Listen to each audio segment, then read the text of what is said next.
For 2 days, bikers of all ages from all around the globe gathered for the 115-year birthday party Harley-Davidson tossed to celebrate its rich history. We started indoors at the Oval for Flat Out Friday that was part spectacle and all speed. This morning, we moved to the hill to test the bikers and their machines' limits. And now we've hit the beach, a nostalgic throwback to the way they raced a century ago. Somewhere, William Harley and Arthur Davidson are marveling at their own genius of attaching a motor to a simple bike. It's time to rev the engines and go wheels up at the Harley-Davidson 115.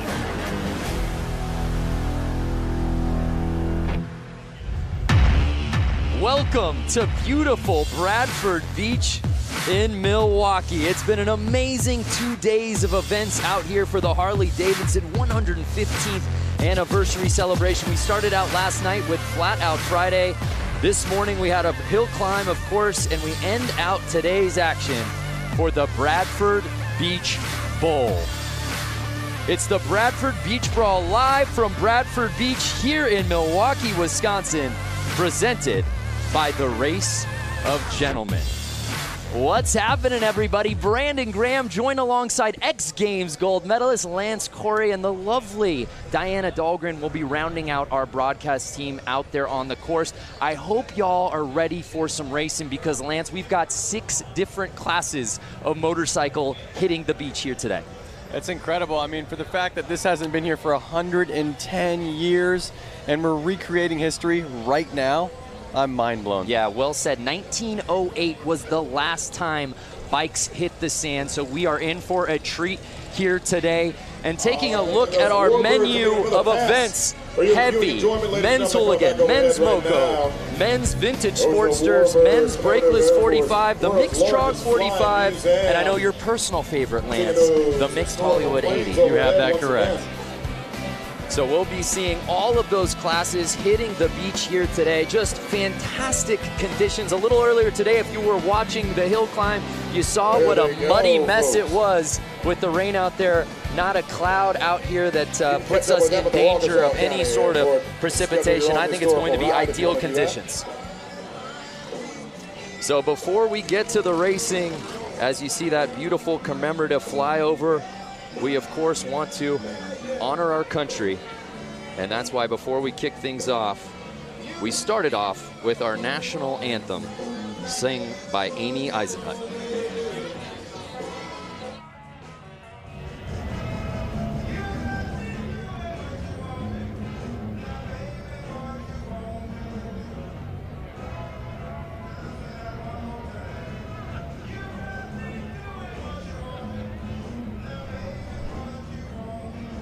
All right, ladies and gentlemen, at this point, we'd like you to rise and remove your hats for our country's national anthem, sung by Amy Eisenhut.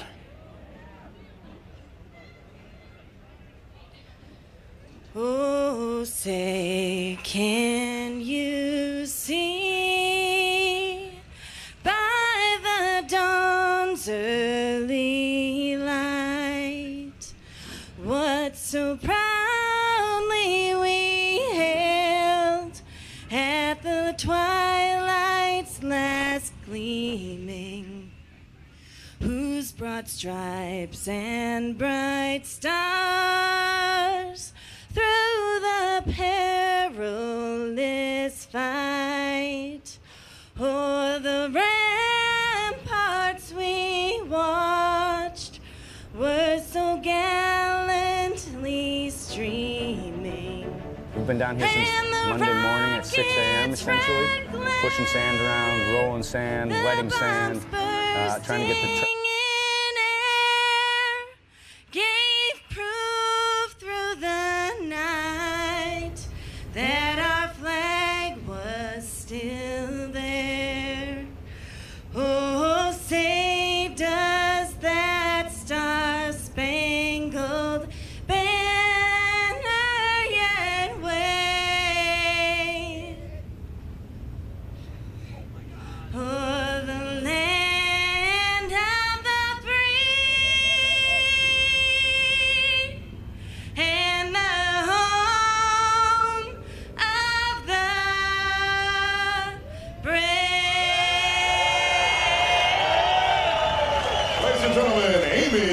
Eisenhoot.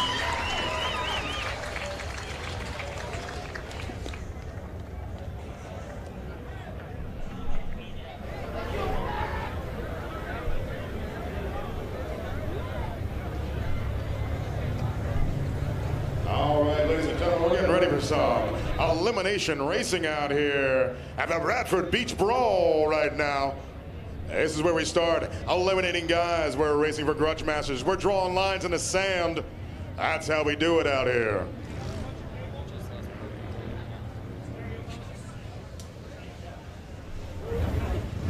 All right, we're running a bunch of classes out here. We've got a TROG 45 class. We've got the Moco class. We've got the Brakeless 45 class, the Hooligan class, Vintage Sportster class, and the Hollywood 80 class. That TROG 45 class, 45 cubic inch flatheads. All right, well, we're excited to kick things off, but before we do that, let's check out a preview on the bikes we'll be seeing out here today. Let's send it down to Diana. Same as the TROG 45. Lance, Brandon, thank you guys so much. We are down on the sand. We are going to run through the 6 classes for tonight's events. First bike here on my left-hand side. Yeah, we got Matt Harris here on a vintage Sportster. He's going to show these modern Sportsters how you push an old vintage Sportster around the track. Awesome. And then we have this lovely lady here on my right. One of HD's own, Leah Orloff, in the Moco class, showing everyone how an employee puts on a good race. That's right. That's what I love about Harley-Davidson, employees only class. Then we were moving into more the vintage realm. Yeah, you got 2 great vintage bikes here. We got the Hollywood 80-inch class with the knuckle on my left and the TROG 45 class here on my right. Again, these guys are going to show you how fast these vintage bikes are, and being as old as they are, they still put out a ton of horsepower and push around the track.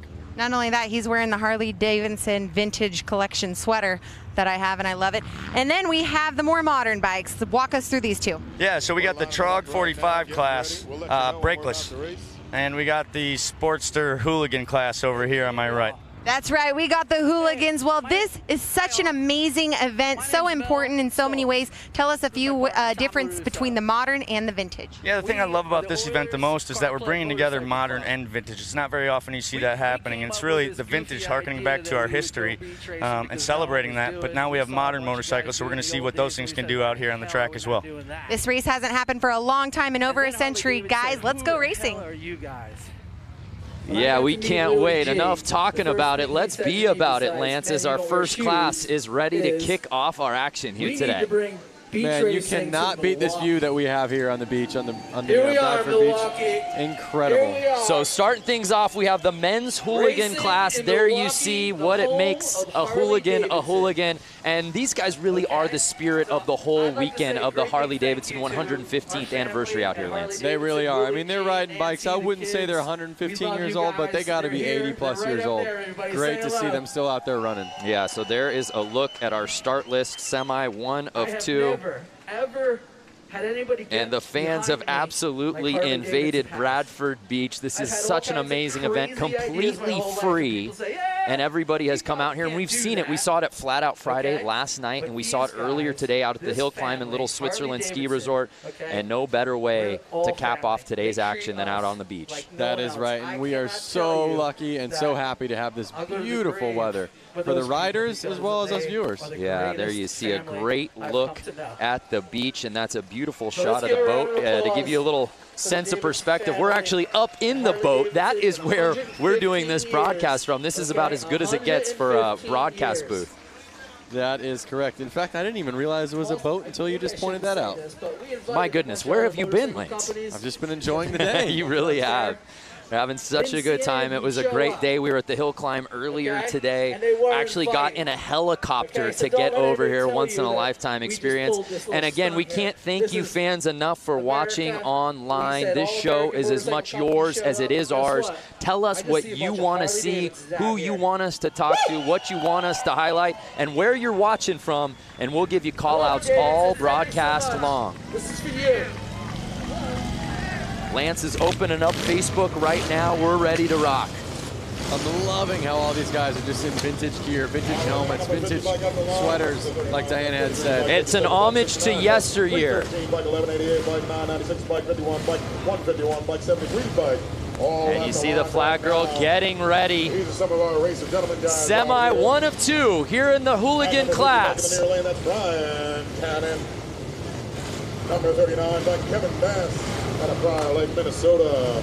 33 bike, that's Hollywood out of New Jersey. Look at him trying to start his bike back there. These old bikes, they don't have electric starts like the new ones. We'll see the hooligans out there, they'll have electric starts. These guys are kicking and kicking. They're getting tired before the race even starts. At the 151 bike at the line, the 51 bike, 996 bike. He's having to time the engine, advance, retard, throttle. There's two different throttles on the bike. One on the left is advancing the bike. One on the right is getting the throttle going. A lot to think about, and the race hasn't even started yet. For you fans watching at home, of all these amazing bikes these hooligans are on, which is your personal favorite? Let us know from a number plate, man. Can't go wrong with any of these, but we're ready to get it on. 51D, Harley-Davidson. We got the thumbs up. We got the flag waving. Bikes are running. And they're off. Hooligan Semi 1 officially kicks off. That number 77 bike, Josh Cone. These are fast. Well, these are our racer gentlemen, guys. Showing you how this beach racing's done. And they are off. Look at the lead that he's already got. Yeah, 50 building. Fresh track. It's like getting powder runs on a snowboard. These guys have been paving it for the last hour, waiting for these classes to hit the sand. It is not going to stay like that. Wait 1, 2 laps, and they are going to be fighting the sand. You hear that, ripping by? And the 50 plate is just blazing around this beach oval, Lance. It's incredible. Mind you, look at these bikes. No suspension. Shout out to the fans watching, in particular, Wesley Wills watching from the maternity room, waiting on the baby to get here. Oh my goodness, Wesley, congratulations. What better to be doing than having a kid and watching this race right now? Well, I hope, Wesley, you're enjoying that shot. And no surprise, here comes Josh Cone on that 77 bike. And the number 50 is just, he's keeping it smooth. He's on the gas on the straights. Watch when it gets straightened out. Watch him open wide. And we're already getting a lapping. 50 passing the 313. Oh, getting a little squirrely out there. Looks like we got Kevin Bass stuck out there in the sandberm. I love when he just leans into it and you see the roost kind of pop off the tire. And it is right there. How awesome does that look? And that's going to do it. The 50 bike takes the checkered flag. Incredible. Now, Lance, as we said, this race hasn't happened here in the vintage class. Oh, he picked a good time to lay it down. Well, we haven't seen these bikes on this beach in 110 years. You can't practice, especially with a vintage bike on beach. How foreign was it for these guys to hit the sand for the first time with these bikes? Well, you know, they were dealing with the weather. But here's a replay. Check this out. Notice this. He slows down. Because he slows down, it's actually harder to get through the sand, and he crashes. He didn't slow down that entire race. No, it's easier to go faster on the sand than it is to slow down. When he slowed down, he let the bike go. And look at 3 of them. 1, 2, 3. They all slowed down. They all fell over, and they're all struggling getting their bike started. These are not new bikes. These bikes are older than probably most of the people watching this right now. It was full throttle the entire race, and then half the field just loses it after that checkered flag. That was awesome. Really was. Really was. Give them a big round of applause. And the thing is, they all went down going low speeds. They're all laughing. They might not be laughing if their bike doesn't start after a minute, but they're laughing. Yeah, we see a lot of fans for that 50 plate. Tim Connor. Walter Gerson Rodriguez, 50, killed it. That he did. Again, if you're just joining us, it's the Harley-Davidson 115th anniversary celebration. It's just a weekend full of madness out here all over the greater Milwaukee area, and we finish up our event schedule out here tonight on the beach. There's a look at it. I had to drag Lance out of the water. He was out there body surfing. I said, hey, man, we got to get to the show. That's right. No place I would rather be than the beach. Yeah, it's perfect right now. The beach and Harleys, I mean, that's just, you know, the best.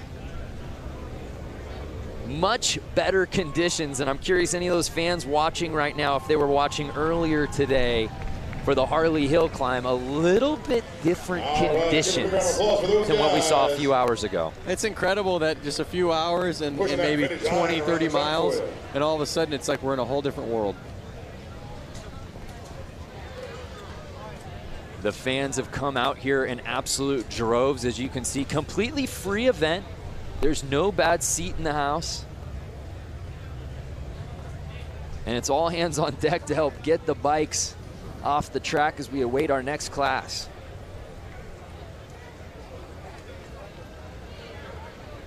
Jason Pasley, hi from Georgia. What's up, Jason? Ken Mendez was watching the hill climb. Love it. Glad you came back around. So Dan's saying he's from the west coast of Michigan. Would that be connected to this? I was told there would be no geography. So we move on here at the Bradford Beach Brawl. Again, the last time bikes hit the beach, 1908. Where were you 110 years ago? I wasn't even a thought. My grandparents weren't even alive.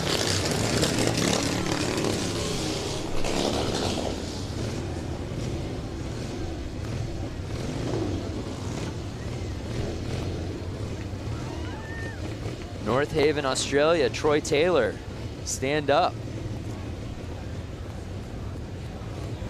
It's so awesome to see all the fans out here, and then these old Harley-Davidson vehicles, I want to say. I see kind of like a milk truck. I see a old bakery truck. You know, I know we probably can't do it, or maybe it's frowned upon, but in addition to all of these incredible new bikes, like the 2019 stuff that Harley has on display, and of course the vintage bikes we're seeing out here today, as you said, the old vehicles and the old banners. I'm talking like the old Harley-Davidson race banners. That's like the ultimate memorabilia. I would love to just grab one after the broadcast when no one is looking. I'm definitely going to have to ask the right people if I could grab one of those for the shop.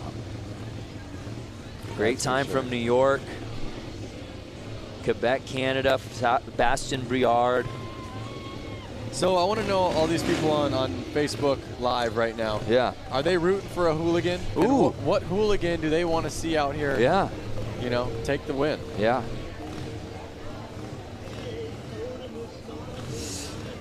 Well, we're getting really nostalgic about motorcycles, and why wouldn't you, being out here for Harley-Davidson's 115th anniversary. But some of the best bikes we've ever seen in the history of the universe have been celebrated on film. Your favorite motorcycle movie. Check this out.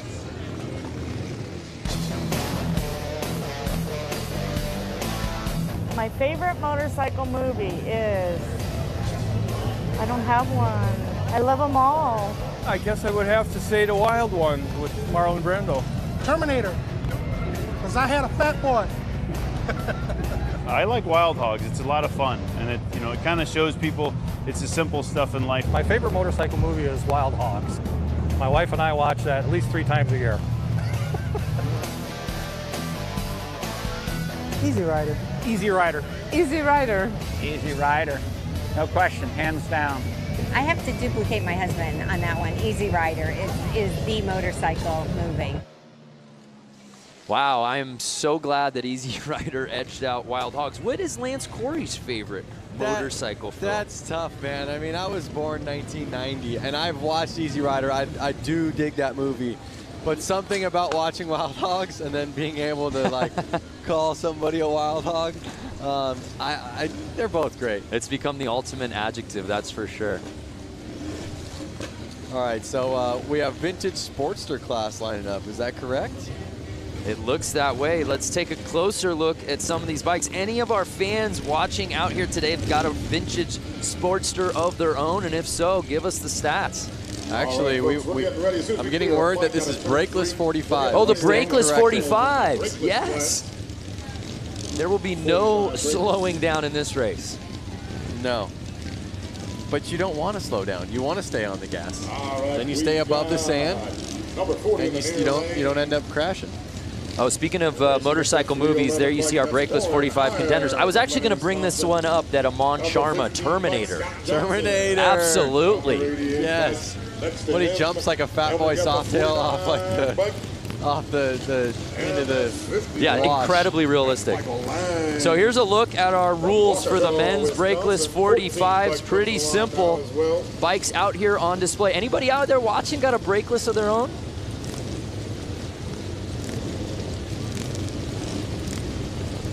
Number 311 once again is Warren Hire. Number 49, Kendall. So we've just got word that the brakeless 45 and the Sportsters are out there right now. We'll have to keep an eye on that. I love the camaraderie of class. So let's see who this track favors out here today. And it's 311 with the early lead on the outside. But he's leaving the inside track wide open for 15 to make the pass. Scott Johnson, number 15, pushing him wide and staying on the gas. Oh, I love it. That's one of the tactics of racing motorcycles is you can push people wide, and if you're a little bit above them or a little bit stronger, you can kind of run them where you want them to go. Right, well 311 got that whole shot early, but he left the door open. Yep. And it's Scott Johnson in the 15th place, leading the way. I mean, you can just hear how loud it is here. The bikes are ripping by. Uh-oh, someone's catching he's up getting to Scott squirrely. Johnson. It's Warren here. Can he catch him? Taking that berm high in that Now, second Scott turn. Johnson and Warren are good buddies, so we'll see if they play nice with each other. Oh, we've got a bike down. We'll see what number that was. Look at this shot. Are you kidding me? Can Warren cut to the inside? Through the water, inside line. The people at the fence there. We got bystanders diving into haystacks. Oh, he got. And it's 311 who got the lead. Scott Johnson opened the door and 311 pounds and he goes down. Warren's down. Too much. Too much. What a race. That was so heavy. Scott Johnson held on. It's going to be his to win. Can he keep it? The back and forth between Scott and Warren was so good in this race. And then Warren puts the bike down. Oh, and it's one of those things, they're so hard to start. You can't just hop right back up and try to get back to where you were. Nice job, Scott. Wow. That race had a little bit of everything. Lead changes, fans diving off of the track. Yep. The leader going down. Well, you know, it's one thing, everyone can ride fast, but can you keep the bike on two wheels? If you can't, then riding fast is doing no good. Utter and complete recklessness. Scott Johnson taking the win. Let's take another look at this. So this was amazing. Whoa! Oh! Collision was going on. Yeah, you have to wonder if that got into the vision of the rider as well. And as we take a look, yeah, and this is where Warren just goes uphill, and Scott Johnson says, sweep. Just like I said earlier on in the race, as soon as it gets rutted up, it's going to be a lot harder for these guys to handle the bike. Lap one was like riding a powder run on a snowboard. Oh my gosh, that was crazy. Fans at home, what do you think? Oh, wow. They're actually going to tow this bike off the track, I think. Yep. Oh, poor Warren. Guys, like I was leading this race. Now I need a quad to get me off the track. It was mine to win. Ruby Bender, fun to watch. You can say that again. Again, if you're just joining us, thank you so much. It's the Harley-Davidson 115th anniversary celebration, the Bradford Beach Brawl. Brandon Graham alongside Lance Corey and, of course, Diana Dahlgren down on the course. Diana's got better access than anybody, that's for sure. That is true. John Meyer, sign me up. Right, folks, we're gonna keep the excitement Get on over, right bud. here. As soon as I wouldn't mind being in one of those boats. Yeah, you're kind of a yacht guy. I would definitely be in that yacht. Yeah, yeah. Kind of a prestige worldwide. Wide. So we're getting ready for our next class, and hopefully it lives up to the hype. What we've seen so far has been some great racing. Josh Jones, I think this should be every weekend event all across America. Josh, we're there too. Hey, for more on the course, let's head down to Diana. What's going on, Di? Hey guys, you know what? I'm just on this massive water truck. We're gonna go do a little maintenance right now, and we're also gonna steamroll behind the water truck. We're gonna get this course nice and flat for the next set of races. Guys, it's gonna be good. Wow, so we're gonna have another race where a guy out front gets the perfect track. And there you see her pageant wave, like she's marshaling the parade.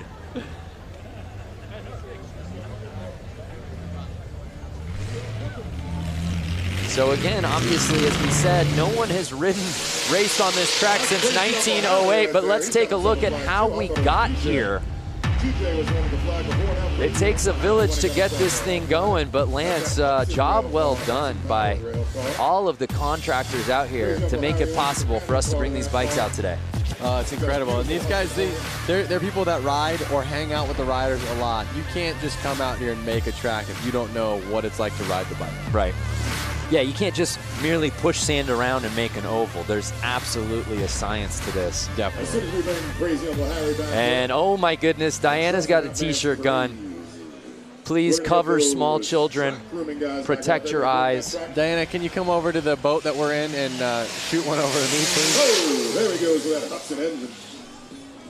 So we're going through some course prep. Let's check in with some of our fans watching right now. Where are we watching from? Hello from Portugal. What's up, Angelo Lopez? Gotta make sure we keep it safe for all of our riders out there. Brazil, Felipe. There you see Diana opting for the one-handed shot. Takes utter control. How about this guy? Driving his custom-made vehicle around. Think it's street legal? And I think that nobody seems to be bothered by it at all. There's a lot of wacky stuff going on for the 115th anniversary. Good times. Brian Mose from New Zealand, Kevin Morris from Rhode Island. I want to know who's the furthest from Milwaukee. I mean, Brian Mose. Yeah, I'm not a map guy, but I feel like New Zealand and Australia would be in the lead there. Didn't we talk about not getting into geography? Yeah.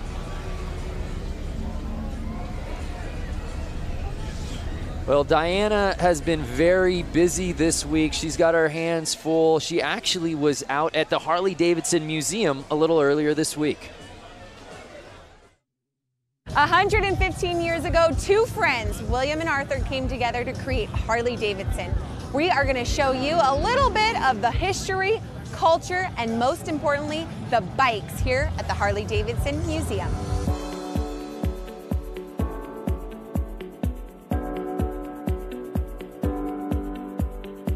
Behind us is the bike that started it all. Yep.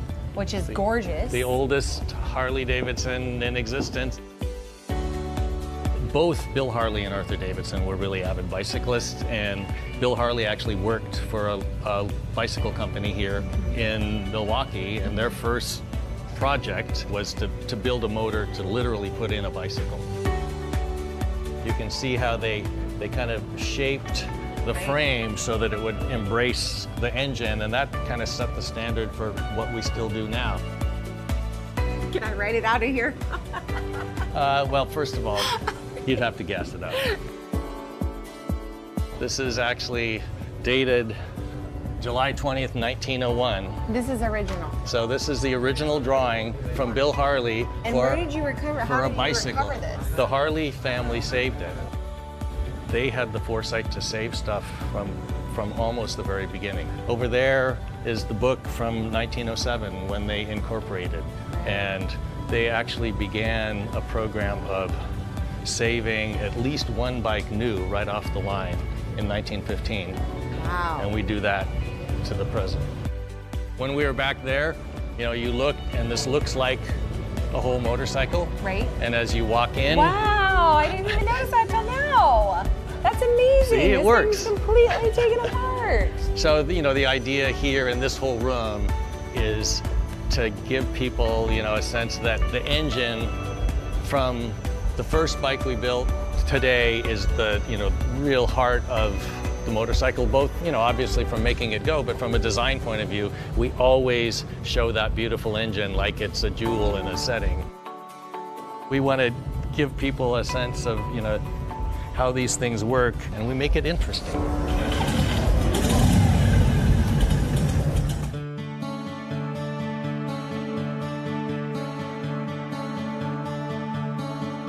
By 1920, we were the largest motorcycle company in the world and sold over 28,000.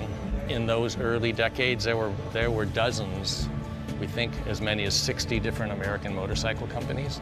By the time we came out of the Depression, there were only 2 companies left. You know, the major turning point was World War II. Over the course of World War II, we made almost 90,000 military bikes. What kind of jobs in the military were Harleys actually assigned to?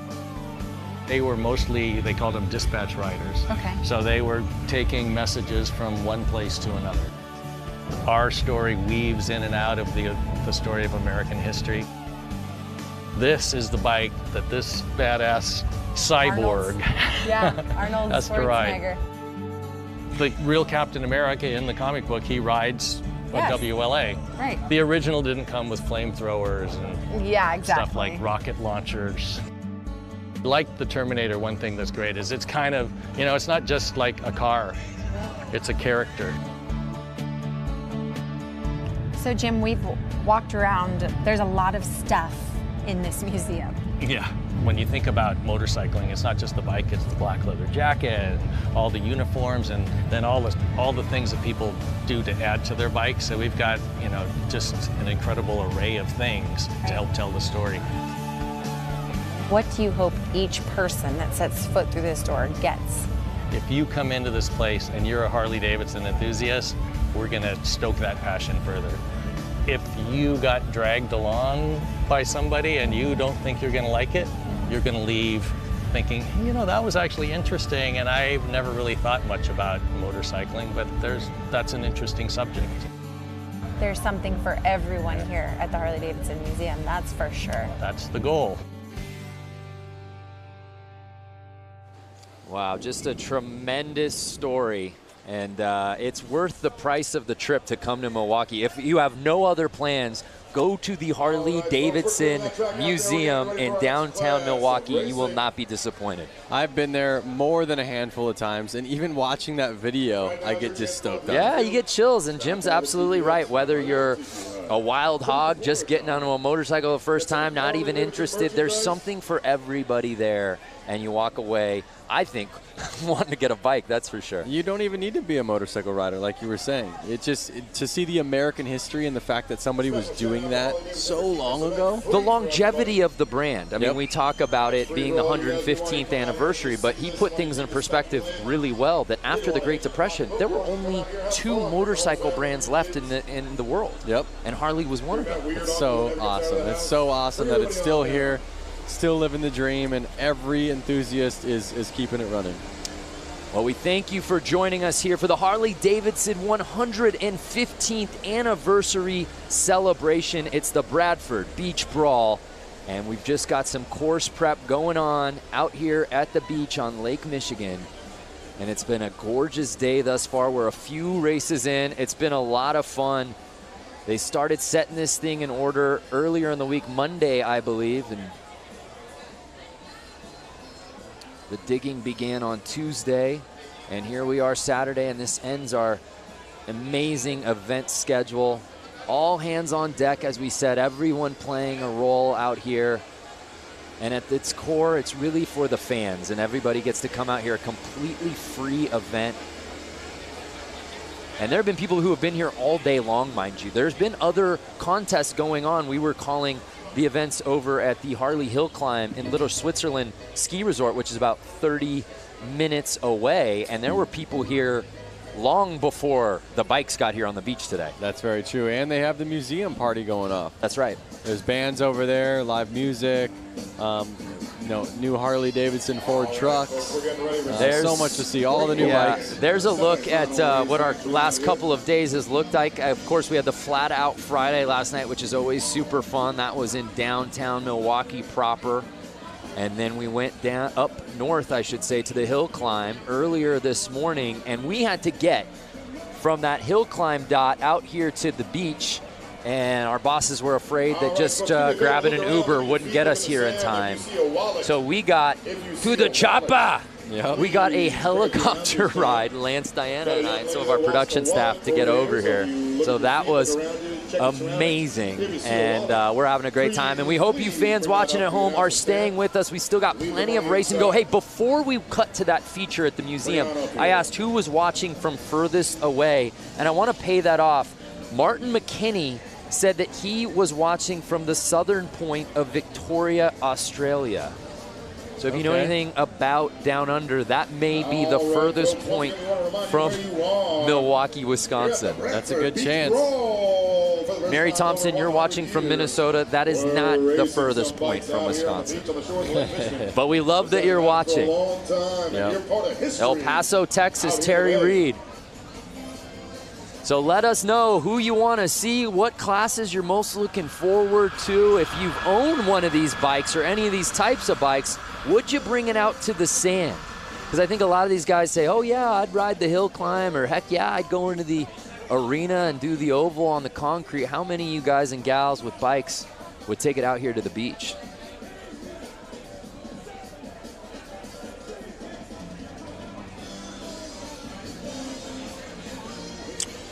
Well, let's head back down to Diana, who's fresh off her free ride. I guess you hitched a ride to get onto that water truck. How you feeling now back on land? I'm back on land, and it was great. The track maintenance is so crucial when it comes to this beach racing. And you know, to think about it, over 100 years ago, we didn't have machinery like this. So it just makes you wonder what track conditions were like back then. But for now, the course is smooth, it's going great. And I will tell you, these are the greatest fans in America right now, near and far in Milwaukee for the 115th anniversary Bradford Beach. This is the spot to be, guys. Yeah, there's no doubt. She's got the best seat in the house, and we're getting ready for our next class that will be hitting the beach, the Hollywood 80, Lance. All right, folks, listen, it takes a village to look around, look at your feet, see if you find a wallet. We got a young lady missing a wallet. So there you see fans in attendance. We've got fans in the infield. We've got fans out here. There's some stadium seating just east of the sand. And lines of traffic. I feel like cars are even stopping near the beach just to roll down the window to get a view of this thing.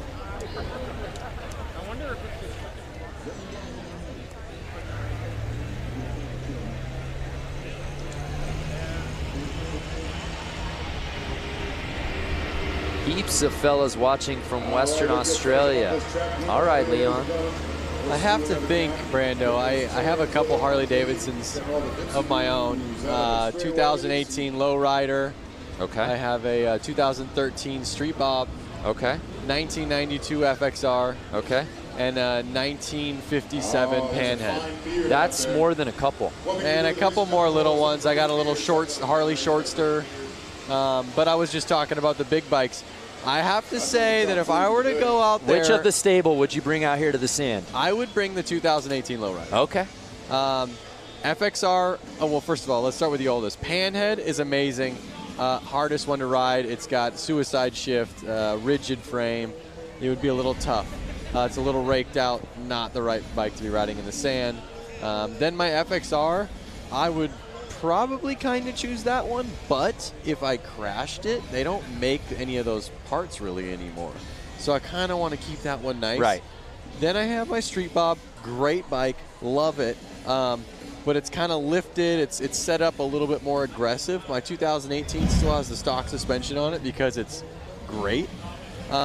It's the lightest of those bikes. It's going to handle the best. So I would put my money on bringing my 2018 Lowrider out here. Yep. Well, maybe for the HD 120th anniversary celebration, we can get Lance Corey not only in the booth, but out on the sand. Yep. And by the time that rolls around, that 2018, that'll be a forgotten memory, that bike for you. Yep. I'm curious, anyone watching this, any of you guys have one of those bikes that I mentioned? Do you have a 2013 Street Bob? Do you have a 2018 Lowrider or an FXR or a Panhead? Just want to know, what you guys are riding. Yeah, what do you got? Not only what do you got, what do you have in the stable, but are you willing to bring it out here to the beach? That's a commitment. Kevin L. Morris says he's got the new Softail lowrider, so would you bring it out, Kevin? That's the question. Would you bring it? How's it set up? Could it handle the sand? But this is the thing. You don't know until you get out here. You don't. It's too conceptual, I think, for a lot of these classes when, hey, Harley-Davidson says, hey, we're hitting the beach for this race. Oh, amazing. Which bike am I going to use? Is my bike even going to hold up? Yep. Jeremy Pike has a 2001 Dyna T-Sport. They don't make those anymore. Yeah, see, now that's what you gotta, that's the risk involved. There's probably a lot of nice parts on that. It would be a rad bike to ride to Milwaukee on, and I don't know where you're from, Jeremy, but would you ride here and then take off your bags and get on the track and rip a couple laps with Rusty Butcher? If you're the proud owner of the Channel 12 news van, my guess is going to be you probably work for Channel 12. You got to move that van. It's in the way of our water. Stefan says, I got a 2013 Street Bob. I don't think I'd take it in the sand. There it is. All right, well, while we wait for this next class to hit the sand, let's head back down to the beach with Diana. This is a rider that you've seen in many classes here this weekend, JJ Flaherty. So many titles under your belt. You're such a great sport and ambassador for the sport of Harley-Davidson and everything that it involves. Talk about the 115th anniversary. Oh, man. This is huge. And I love that they brought the racing stuff back here to Milwaukee because it's everything. I think racing should be top priority. In my opinion of things. But yeah, growing up, being just, local to Milwaukee and like going to the 90th, like I think the first one I remember is the 90th, 95th, the 100th, and I started doing BMX shows at the 110th, and now I'm here racing at the 115th, so. Let's talk about that. You were at the hill this morning. Oh my goodness, the conditions there were treacherous. Now you're on this nicely manicured sand track. Luckily I got a little bit of a motocross background too, so I think that's helped me in these turns, especially 1 and 2. It's pretty greasy, it gets rutted up. Now we have tons of thousands of people watching live right now, and you're sitting here about to go on this course and race. Explain the feeling that you have right now about to go onto this course and lay down some sand. I was going to say lay down some tar, but that doesn't apply here. Well, I hope I'm not laying in the sand in front of all those people. I already did that once today. But it's a pretty awesome feeling for sure. Any adrenaline? Oh, yeah, for sure. Tons of adrenaline. Well, we've heard it from JJ Flaherty. Big round of applause for this guy. Such a great sport. And let's see if we can take first here in tonight's hooligan class. See you, JJ. Thanks. Guys, back to you. JJ Flaherty has had himself a day in the all-white leathers. He was competing in the hill climb earlier today, and it was a muddy mess. Of those fans who are watching, you know what we were talking about. No one went unscathed, but JJ Flaherty made it all the way to the championship round in his class, ended up having to settle for second place, but man, he looked so good at the hill climb this morning. I got lucky enough to see a photo that was taken from about eye level of the track. He legit looks like Evel Knievel flying. Yeah. He had to have been 10 feet off the ground. Yeah, and what's crazy is while we were doing the broadcast live, we knew he got some air, and I think we both went, whoa, and then we saw that photo in perspective, and that is so cool. I hope that JJ is able to get his hands on that because that's frame-worthy. Definitely. It's definitely Instagram-worthy. Yep. So I think we got the Hollywood 80 class coming out right now. If I remember correctly, they said it was like knuckleheads. All right, we got the final knucklehead. Hollywood class coming out to the line right now. Hollywood class. And you know what I love about all of these classes, whether it's vintage or Hollywood 80, is not only obviously the bikes, but even the plates paying homage to another era. Yeah. Twins out there. Notice these bikes have little tank shifters on them. Like I said, you got that double throttle going. That's Frank Rick. These bikes are a lot harder to handle. As the times changed, they made the bikes easier to ride. You know, they put a front brake on them. They put a clutch on them at the hand. They let you shift with your foot. Some of those things made the newer bikes easier to ride than these older bikes that have, like I said, the advance and retard and the left throttle, the actual throttle on the right, and then the clutch as your foot and the hand shifter. So you have to take your hand off the bar every time you want to shift. as well as you have to take your foot off the ground. So if you're at a stoplight, you only get 1 foot on the ground. There was way more to think about. You have to think way far in advance while doing it. That's wild. And yeah, for you fans watching at home going, was this just a man head-to-head race? No, no, no. Bike's slowly coming back out here. We'll have a full field. So again, I think I see a buddy of mine, Scott Jones, number 50 out there. It looks like him, but maybe it's not. No, the 50 plate, that's B. Cannon. Oh boy, well Scott, you look like Cannon. You're putting your friend on blast right now.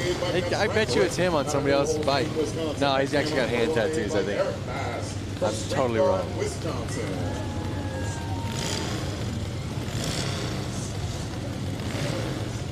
Daryl Jewell, back in 73 and 74, we drag race on the beach at night, had a 73 Sportster. All right, Daryl. So awesome. Out of Brawl, Lake, Minnesota. I'd love to get my hands on that Springer for my Panda. Mike Melanie Lazelle interviewed the flag girl. Yeah, she's kind of stealing the show out here today. Yeah. Notice how she kind of like waves it, waves it, waves it, waves it, and they don't go until she does a big jump, and I believe hits the ground. Yeah, see, waving, wave. Making sure they're all ready. Wave, jump, wave, and the jump. Yep. And they're off. And it looks like the 50 plate building that huge lead. He is not messing around. And again, look at fresh tracks. They're making the ruts. They're not taking ruts, they're making the ruts.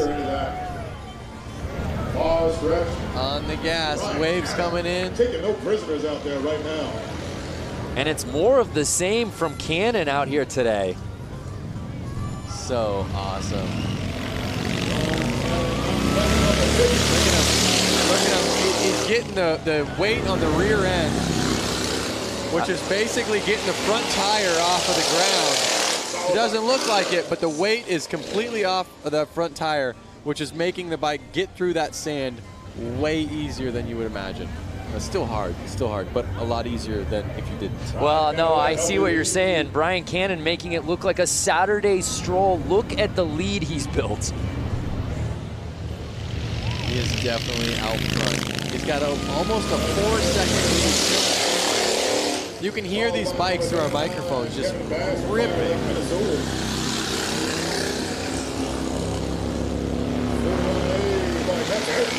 So this is the Hollywood 80 main, and it's Cannon's race to lose.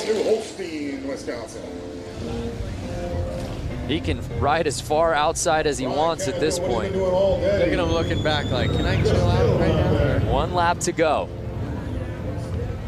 And ladies and gentlemen, it is, as we suspected, Brian.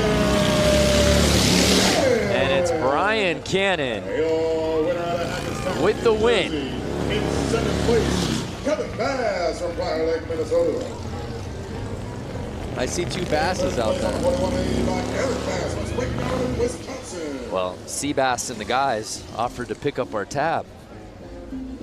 Don't go there. Okay. Not yet, I guess. So Brian Cannon leaves no doubt about it. Just riding like his head is on fire all day out here on this course. And this time, though, Lance, he finishes the race and stays on the bike. And he really put it down there. It's always nice to come out for that vengeance. Looks like number 88, Frank Rick, laid it down on that last turn. It's always nice when you can go twice in one day, right? When you have more than one race. I think the first race you kind of just get the EBGBs out, you know? You're ready to go, and then you finally are like, all right, I'm ready. And if you're just joining us, this is a weekend full of races. A lot of these guys that we're seeing out here tonight at the beach, we saw earlier today at the hill climb, and a lot of those same guys we saw last night at Flat Out Friday. Yep. A lot of motorcycle racing for a lot of these guys. It also involves some bike switching. Now we gotta help you, huh, buddy? Look at all the smiles coming off the track, all their friends, mechanics, maybe bike owners that are letting their friends ride their bikes. Well, JJ Flaherty, who Diana Dahlgren was interviewing earlier, actually lost to a rider whose bike malfunctioned right before the start of the race and had to borrow a friend's bike literally 30 seconds before the start. Maybe that was his trick tactic.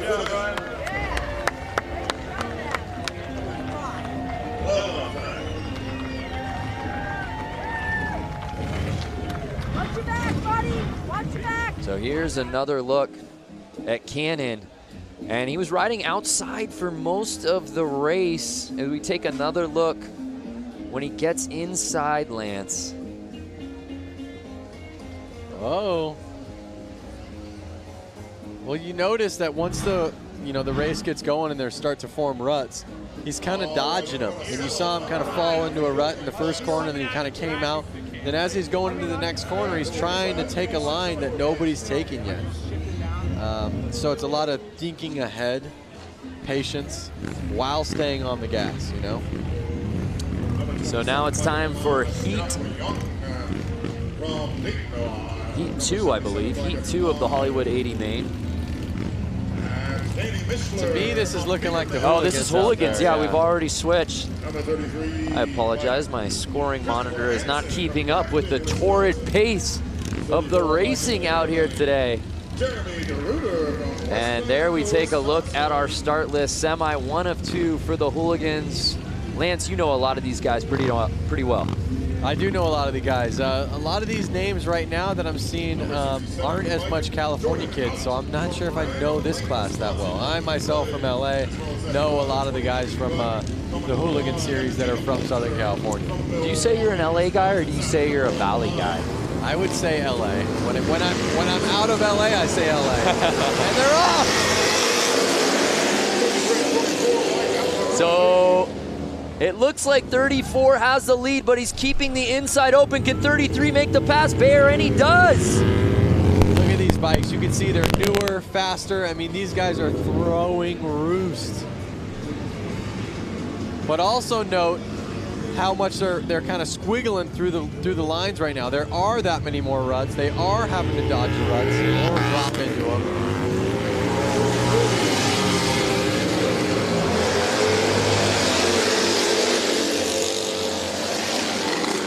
So now it's Hansen, 33. Can he hold on? Right behind him, 77, Mishler. He's building quite a lead here with 2 laps to go. Notice how when they're going down the straight, they lean back, and when they go into the corner, they actually kind of lean forward up on the front of the gas tank. It's kind of because they need the front end a little bit to steer. That's the stance. See how he's on the front? He's not on the back of his seat. It's final lap. Can Hansen hold on? Now he's on the back of his seat. Yeah. You see that transition? He's pulling tear-offs out there, which means he's getting roosted. Or throwing dirt up off his front tire. He probably doesn't have a front fender. And here comes the checkered. It's Hansen taking this semi.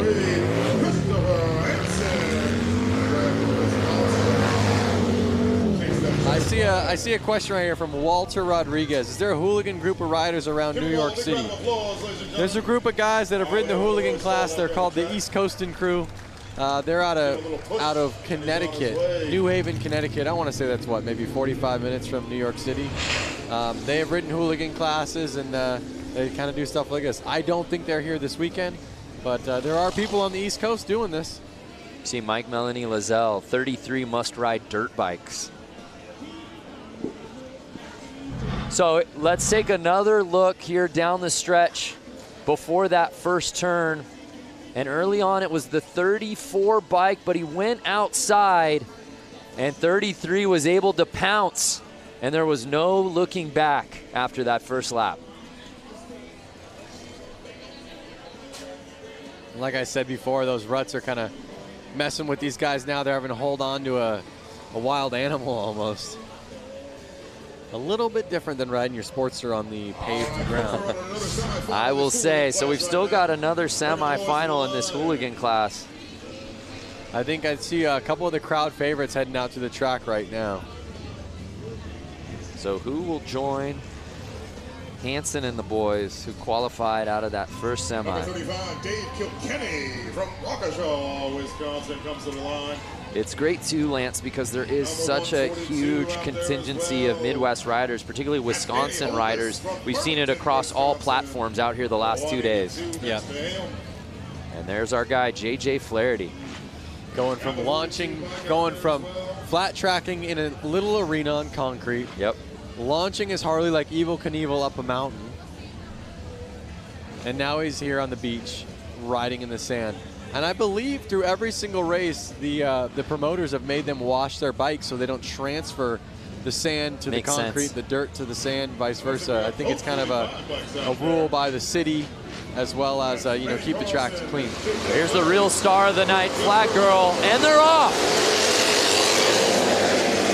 Oh, and Flaherty gets into a little bit of a scuffle.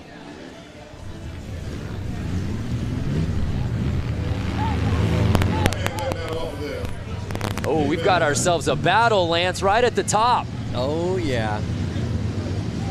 Flaherty staying on the inside, though. Yeah, he's playing this thing right. 142 still leading, but he's on the outside. And now it looks like he's finding his groove, Lance.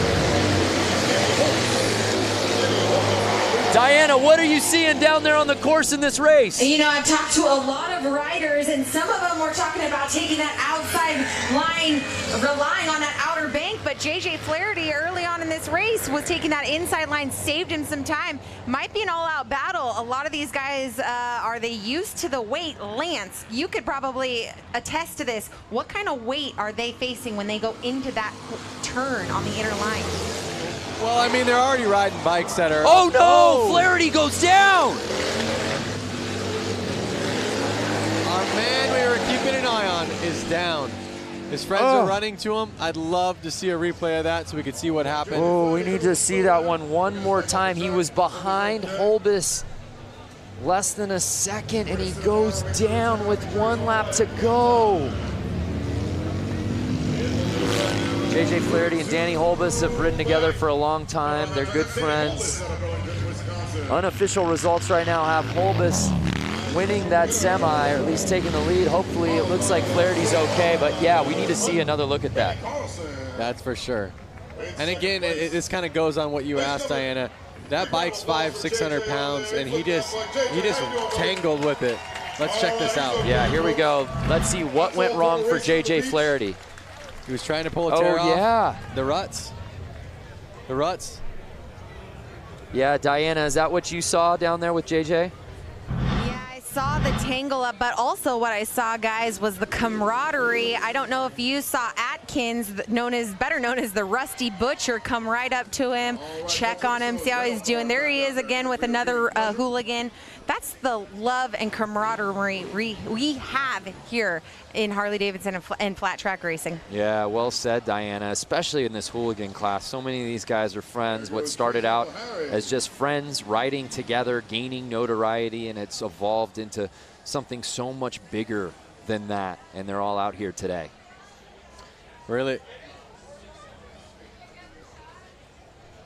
Really what happened out there was, he was trying to grab his tear off because he was coming from the back. He probably had dirt all over his goggles. He was a little too focused on that, and you saw he was kind of in a shady area, which I want to touch in a little bit. He didn't see those ruts that we've been talking about since we started this. He cross-rutted. Front tire was in a different rut than the back rut, and that basically crossed him up, threw him right off the bike. That's a really good point as we take another look. Going at the goggles, not paying attention. Yeah. Cross ruts. Just takes one hand off and completely loses control. And that's such a bummer because he was right behind Holbus, and he ends up with a DNF, and then the riders behind him settling for that DNF.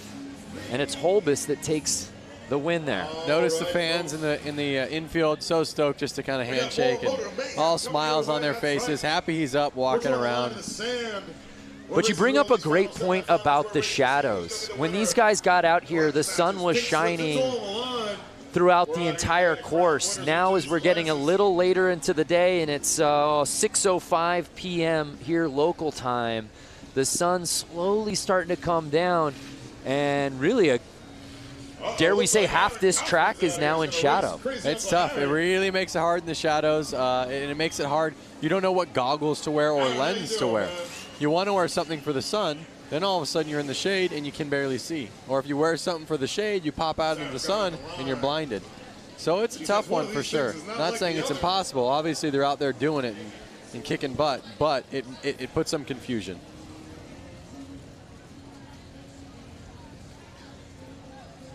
So we're shaking it up a little bit out here for this one, as you can see. One of these things is not like the other. Again, fans watching from home, where are y'all watching? Who you got in this one, 4 wheels or 2? And off they go. I'll tell you what, it's also a battle of gears. Look at how much he is steering that thing. Just on a left, right, just to keep it going straight. It's already turning around with the look back. So you can imagine with how much he's having to correct those steering wheels, how much a motorcycle's having to do it. John Holt watching from Tucson. What's happening? Paul Gorbett from the UK. Oh, and the bike makes the pass on the car. He's getting a good lead. He's got about 2-3 car lengths, but that car is hauling butt into the corner. You gotta get yourself a Harley-Davidson motorcycle, son. Can this car somehow make its way to the inside for a pass? 151 not giving him an inch. The man in the car's got a cup holder, a drink. He's just hanging out. Look at that, thumbs up, good times, positive vibes. That's all it's been here all weekend long. Good vibes across every race.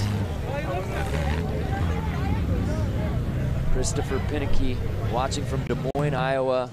Randy Serta, California. Australia now, Louisville, Kentucky. What's up, Trevor? What would you ride, the bike or the car, Brando? I'd go 2 wheels. 2 wheels. How about the viewers? You want to drive that car or ride that bike? I want to drive the car, but something about getting a motorcycle on the beach feels like a once-in-a-lifetime opportunity. Oh, now the speed's picking up a little bit here. What happens on this turn? That's what we do, ladies and gentlemen. We throw a bunch of one thing to note. out of the sand we see. Who comes out on top?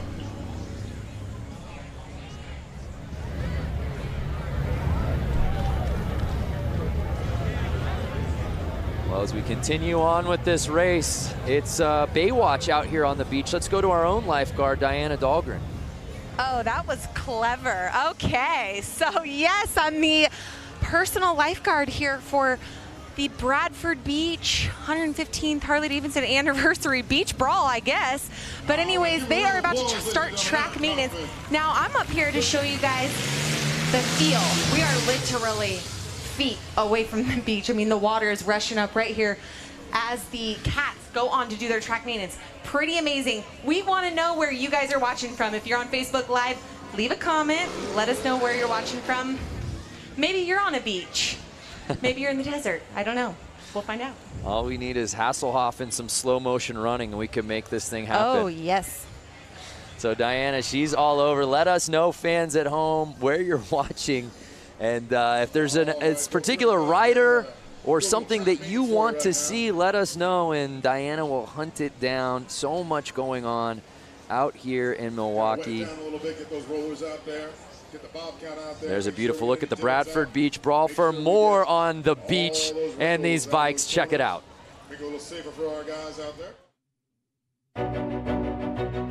We've been down here since Monday morning at 6 a.m. essentially, pushing sand around, rolling sand, wetting sand, trying to get the track as tightly packed as we can. Sand is unpredictable. If you're used to riding on cement or a packed track, it's get a little loose out there. Generally, beach races are done on tide-packed coastal beaches, and quickly realized it was 5 feet of sugar-based sand, which is anything but ideal. It's got the consistency of flour, so if you ever thought about trying to run through a big deal of flour, how hard that would be, well, that's about what it is to control a bike through that. It changes constantly, The spot you were just in last lap, you go around, it's going to be completely different the next lap. You can't be scared of it. You got to just like hold the throttle back and rip through it. And you know, you see a big sand pile, you're not going to slow down and go over it. You got to just fly through it. It wears you out really quick. I've never rode on anything like it in my life. Very cool. It's going to be guys that stall out, and there's going to be guys that fall over. It's a lot of fun. It's, you know, a lot of oohs and ahs. Hopefully only thrills and no spills. The one thing I love about this race and this whole idea is it's a mix of modern and vintage. This is 1989 XL 1200 Sportster, and it hooks up and hauls ass. This is a 1929 Harley DL. This is the Godfather. A lot of times you have the two separated, and we're bringing them both together. Vintage to really celebrate our history and harken back to our roots, and modern to show what our modern motorcycles are capable of out on the beach. Being able to come down here and ride Bradford Beach is a once-in-a-lifetime experience. It's a fun place. I think everybody will get real close and get to see, probably get some sand in their hair maybe, and have some fun. We're here in Milwaukee celebrating Harley-Davidson's 115th anniversary and our history. These guys have an opportunity to create history. Everybody sticks together. If you need a tool, if you need a helping hand, if you tip your bike over, they'll be there to help you pick it up. Well said. Really neat to see the variety of bike, the variety of rider out here today. Again, we love hearing from you fans. William Hugelmeyer, let's get a closer look at the running gear these guys are using. Hopefully Diana can hear that. Maybe she and her personal camera she brought out here can give us a little bit of a closer look at what's going on down at the starting line. Make sure we keep everybody safe. Make sure we keep you safe. People are watching from all over. Wichita, Kansas, New York City. Thunder. You can't hear me? Hey, there we are, Diana. Hey, guys, yeah. Oh, we're losing you. We're losing you, Diana. I don't know what cell service she has, but she's not coming through. So if you got a kid who's a skateboarder, get him up to the rail, we'll be passing out some. I love that one bike. I can't recall the model he said it was. He called it the Godfather from 1929, Lance. I know. I was thinking to myself, wow, in like 10 years, that bike's going to be 100 years old. And he's out here riding it in sand. That thing would be up on my mantle at my house.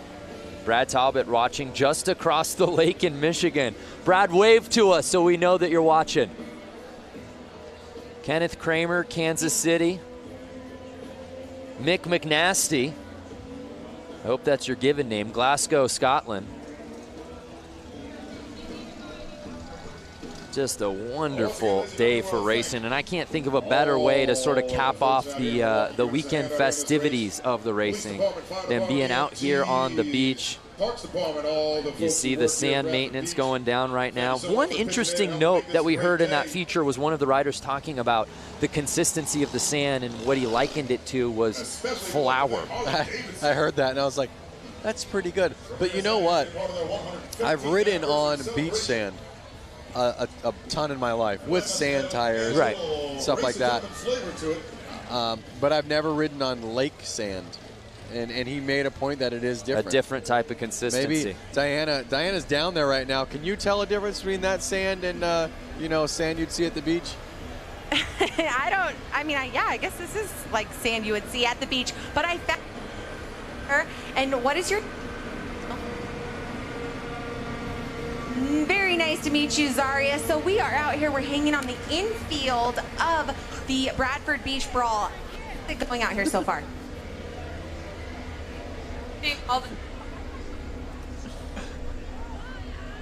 Well, that's amazing. Well, guys, we are going to be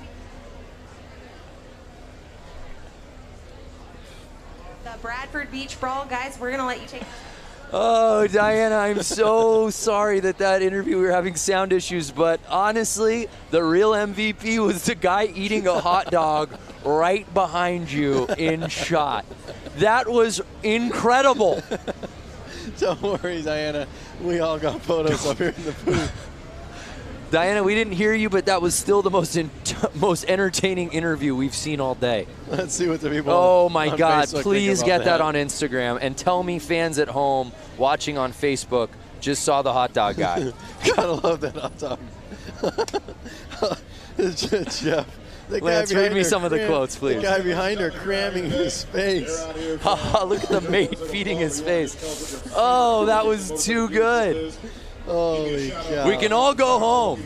Oh, no, we still got more racing to go. Holy cow. So there you see course maintenance.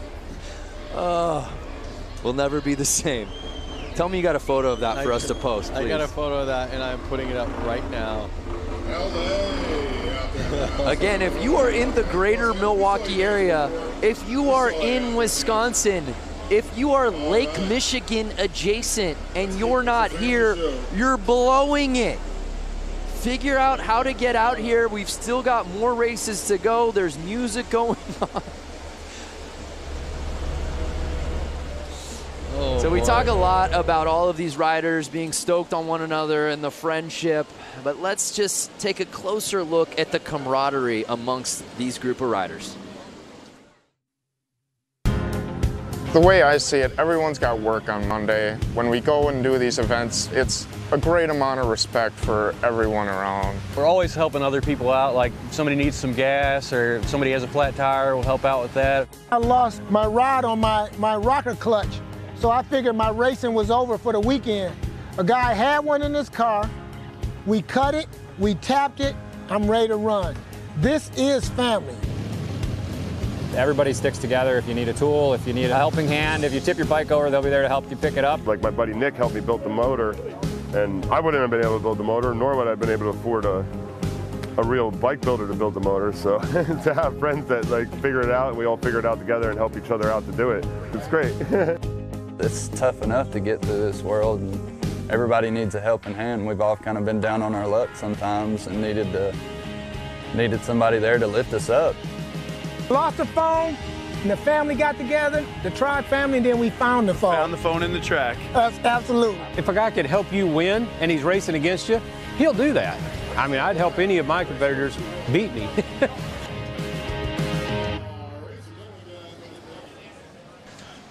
Such an amazing time here on the infield of the Bradford Beach Brawl. Geez, that's a tongue twister. But anyway, standing here with a lovely lady I just met. Let us know what your name is. I'm Barbara Rayborn. Barbara, where did you ride in from? We came in from Springfield, Louisiana. And how long was that ride? Well, considering the fact that we went from Springfield to North Carolina, Tennessee, and then here, it was a few days. Wow, who else here came all the way up to Milwaukee for the 115th anniversary? Who else rode here a couple days? Can we hear you scream? I hear some screamers. There we go. I hear some people screaming. There we go. Okay, so it was a safe journey, thank goodness. What'd you guys ride in on? Well, we actually own a Harley Ultra Classic. Her name is Sister Jade. She's green, 2016. Whoop, whoop. And then our other friend has a Harley Chopper, and it's a classic from early in the 2000s. So wonderful. What has been your favorite part about this weekend's celebration? Oh, wow, that's so difficult to say because the hill climb this morning was amazing. I used to ride dirt bikes in my younger years, but we really enjoyed the hill climb this morning. I tell you what, Suburban Harley and our Harley, the Iron Harley, look, those places had some amazing parties yesterday. We really had a ball. Wonderful. Well, everyone out here is having a great time. We're in the infield. If you guys haven't experienced infield yet, come on in here. Loads of activities happening. Thank you so much for talking. Very nice to meet you guys. Back up to you. Yeah, I love it. This whole weekend, I don't care where you are. If you're outside the hotel, you're walking to a restaurant, last night at Flat Out Friday out here at the beach, or hill climb earlier today. So many people like that lovely lady that Diana was speaking with, just people who rode in here. You and I were commenting and marveling at all the different license plates we were seeing on the Harleys. We saw bikes from Mexico yesterday. I want to kind of go back to Facebook Live right now. We're getting comment after comment. Like Lucas said, the weekend will not be complete if the hot dog guy doesn't get an interview. Where is the Harley-Davidson hot dog man? He's now an HD ambassador. This is incredible. Hot dog, Harley-Davidson, it just makes too much sense. So Diana, if you're listening go right find now. the hot dog guy. We sent you photos. We texted them to you. You didn't even realize he was behind you. Go find this man, Diana. Or someone from Harley watching this right now, please get in contact with him. Bring him to the booth. So as we continue the maintenance of the beach, we want to just learn a little bit more about our riders today. So we, of course, asked them the $1 million question. And, of course, the fans who made it out. When did you first start riding?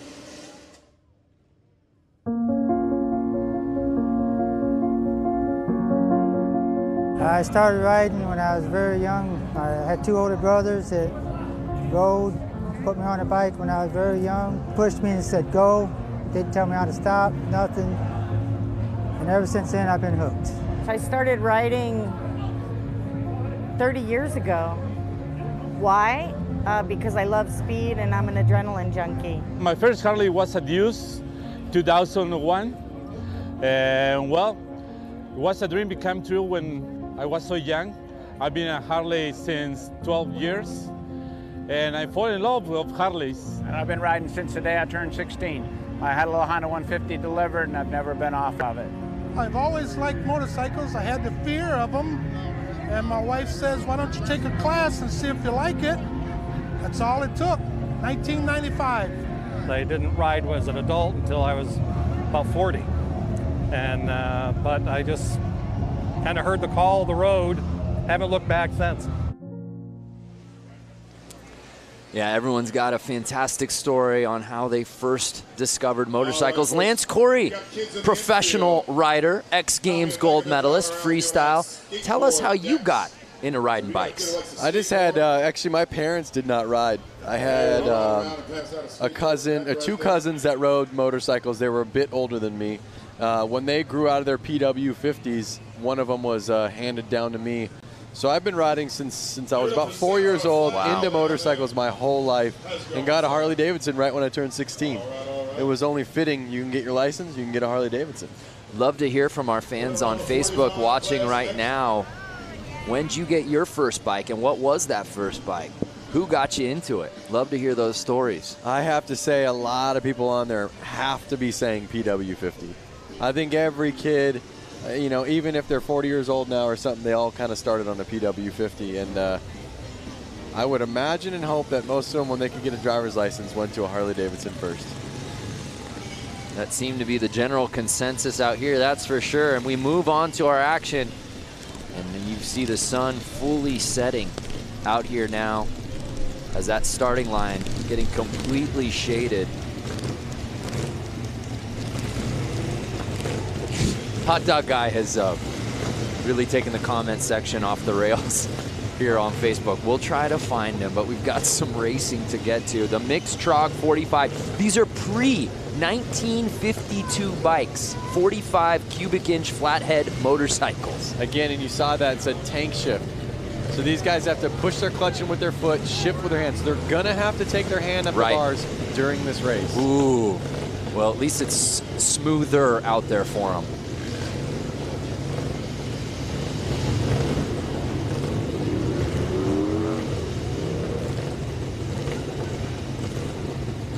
There's the flat girl that a lot of the viewers on Facebook are.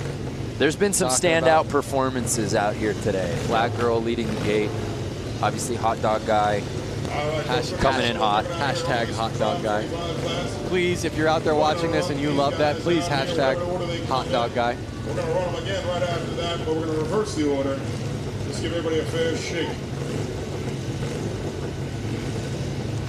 And you see, even with the course holds and the maintenance, fans are not leaving. They're here to watch some action.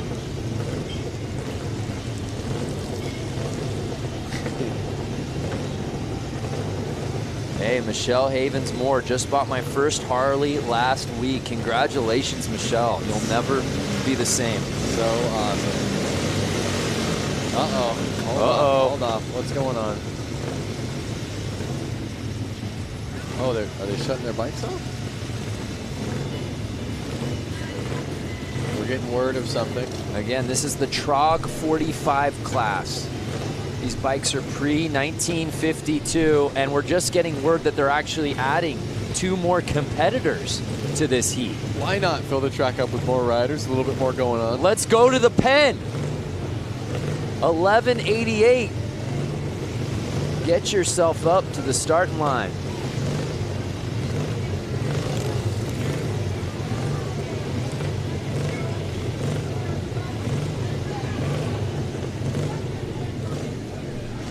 And here comes the 313. Remember, this is the bike, I believe, from 1929, Lance. So awesome. The godfather of them all. Look at how clean the paint job is on it. Amazing. This does not look like a bike he should be out there. No. Scrambling. And the with fact these that he's tubes. scrambling out here on the sand with this bike that's All right, ladies and gentlemen.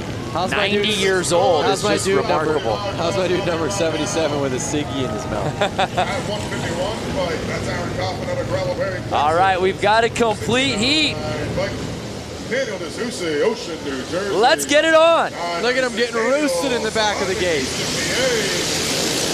They're off. Harley-Davidson. That roost does not feel good. You ever been sandblasted? Never. It takes paint off of stuff.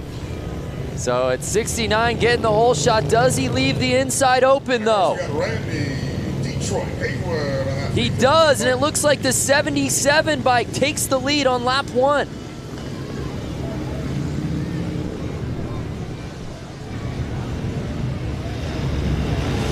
That looks like fun. 77 bike, no surprise in the lead. Looks over his shoulder. That's cold. Yeah. 77 say, come on, give me your best. Then come on, I got a ciggy in my mouth. I'm ripping. Give me something to work with. It's golden hour out here at Bradford Beach.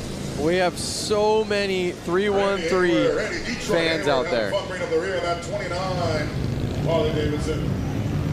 I mean, this is just, by the way, professional athleticism at its finest with the ciggy in the mouth. Notice how the number 77 is leaning that bike into the corner, foot out, dragging. That's the stuff that looks fun. Watch him, put his foot out, he's dragging. Look how much he leans that bike over. Look at that thing. Look at that lean. Committed, so committed. And again, he keeps turning over the shoulder, waiting for somebody to come chase. Can the 69 bike catch him? Look at that. His bike's starting to smoke though. Was it smoking like that when he started? Yeah. I don't think it's the cigarette. No. Ladies and gentlemen, your winner of that heat, number 77, Josh Cone. Josh Cone. What a great race. Uh-oh. Bike might have broken. Well, it picked the perfect time to do it. And the TROG 45 main. Love seeing these stories, by the way, from all y'all talking about how you first came across your first bike. Keep them coming. We're going to bring these guys back around. We're going to run them again in the reverse order that they missed.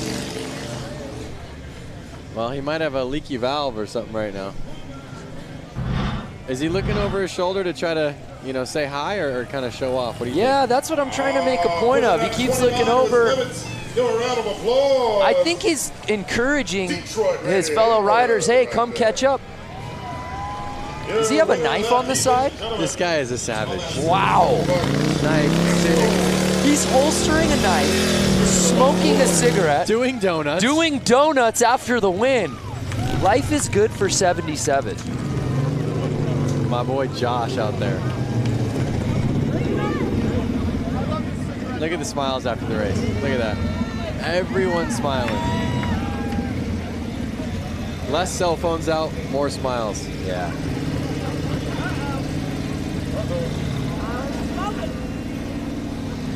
That is racing at its very core right there. Well, let's head down to Diana. Diana, what you got? You know, we give the people what they want around here. Yes! We were saying on Facebook Live that tons of people were saying, who's the guy in the background eating the hot dog? That's Kevin. And Kevin is a Milwaukee local, and he clearly loves hot dogs. He's even out in 95 Harley, and I do love hot dogs. He has a 95 Harley, and he loves hot dogs. So, Kevin, you're a man of many talents. Let's talk about it. You're an engineer. You have a boat. You have a Harley. What else is on your bucket list? The 120th, I think that's going to be better. We're going to have faster racers here, and Milwaukee is going to be having a world championship with the Bucks, and the Packers will be 3 years in a row Super Bowl champions. God bless Wisconsin. We love Harley. And cheese. Manufacturing, I want them to stay here, but God damn it, we love Harley. Amen.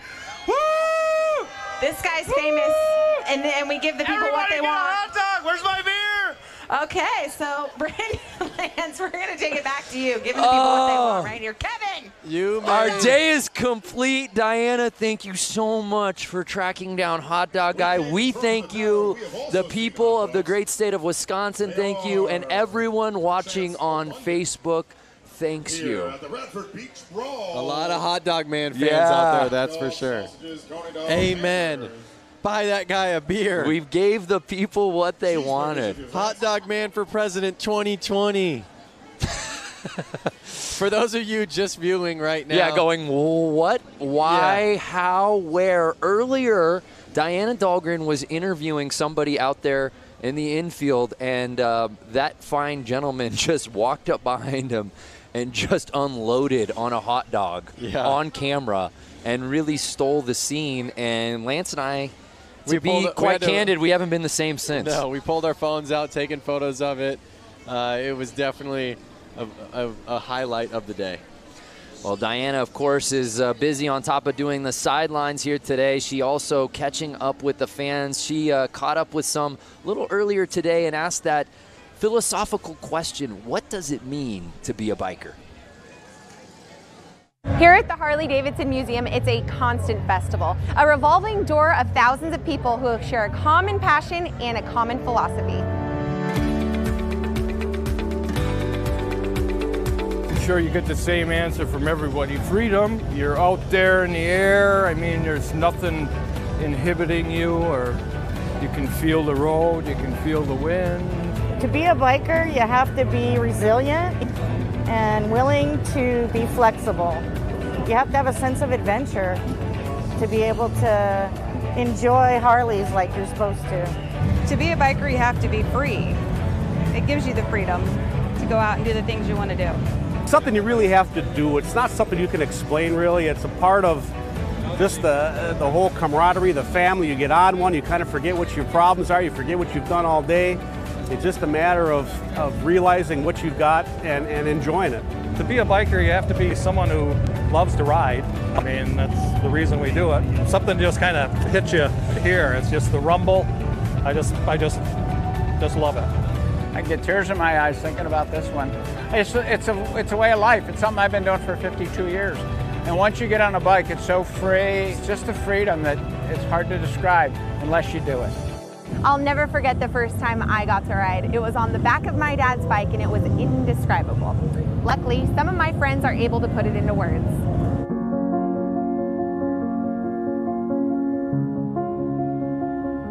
I started riding when I was very young. I had two older brothers that rode, put me on a bike when I was very young, pushed me and said go, didn't tell me how to stop, nothing. And ever since then, I've been hooked.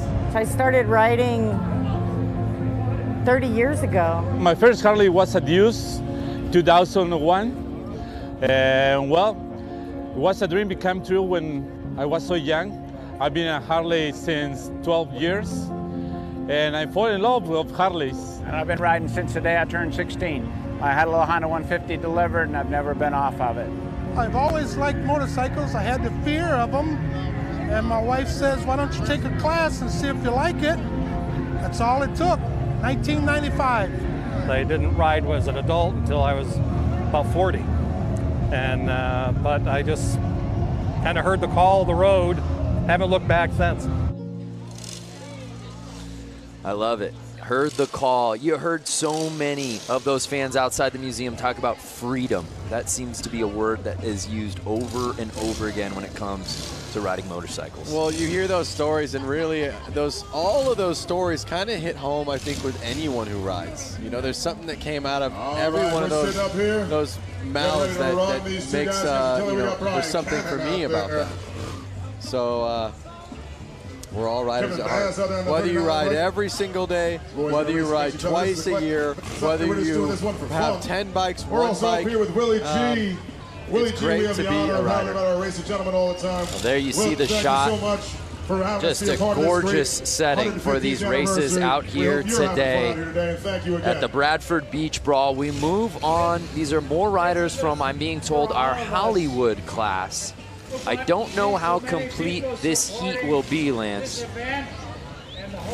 This one looks to be potentially a head-to-head battle here. So we have the number 50 and the number Springer front end. All right, ladies and gentlemen, Willie G.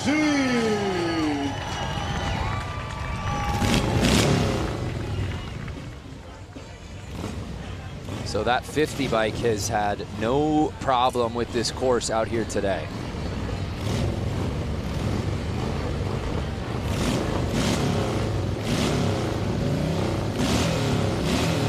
Notice his kickstarter is kind of flailing around back there. So much vibration going through those bikes right now.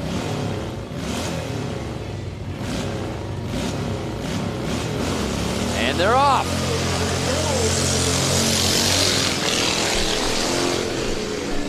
And again, the 50 bike showing no problem out the gate, takes the early lead.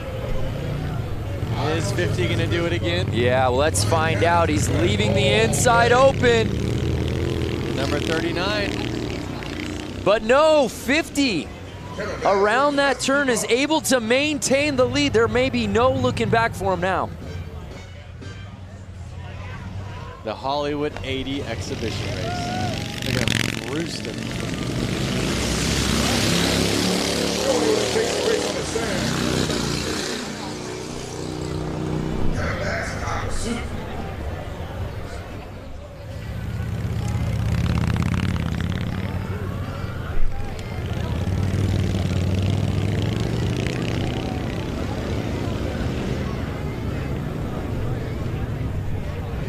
Again, they have no suspension. The suspension they do have, I guess, is that little teeny spring kind of bopping their seat up and down.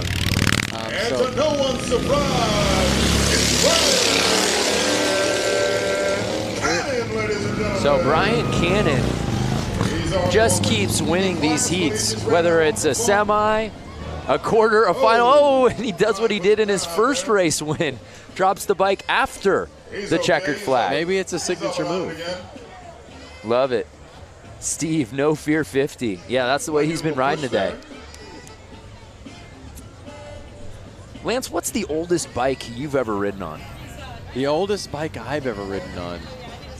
It's got to just be my 56 Panhead. I don't think I've ridden anything older than that. I've had older cars. 52 Oldsmobile. But when you really think about it, a vehicle from the 50s, I mean, that thing is almost 70 years old. Right. You know, I mean, it's just incredible. I definitely get mind blown. And obviously they don't like to wake up that easily either, if you notice this right now. I think she gave him all she could today. The fact that he's gotten through 3 races with this bike and has been the first one in the checkered flag in each of those 3 is impressive enough. And that bike is held up. He gets it started. And this one a victory lap for Brian Cannon. Like Michael Shepard said on Facebook, the first time he fell was practice. That one was for real. Another big round of applause for Brian Cannon. He dug it on out of the sand. Bring it back around for you right there. So Brian Cannon showing love to the fans out here in Milwaukee. Great day of riding for him.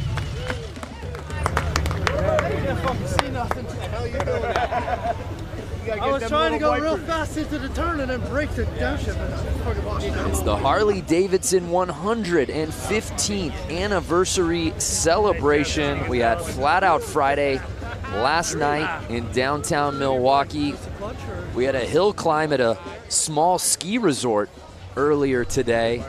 And we wrap up the weekend contests out here at beautiful Bradford Beach.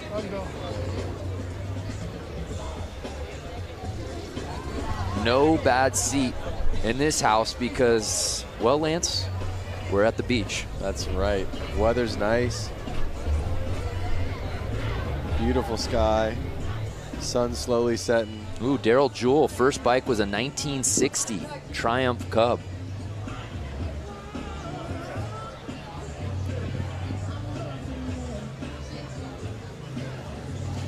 So the sun is setting on a gorgeous day out here on the water. Weather has been perfect.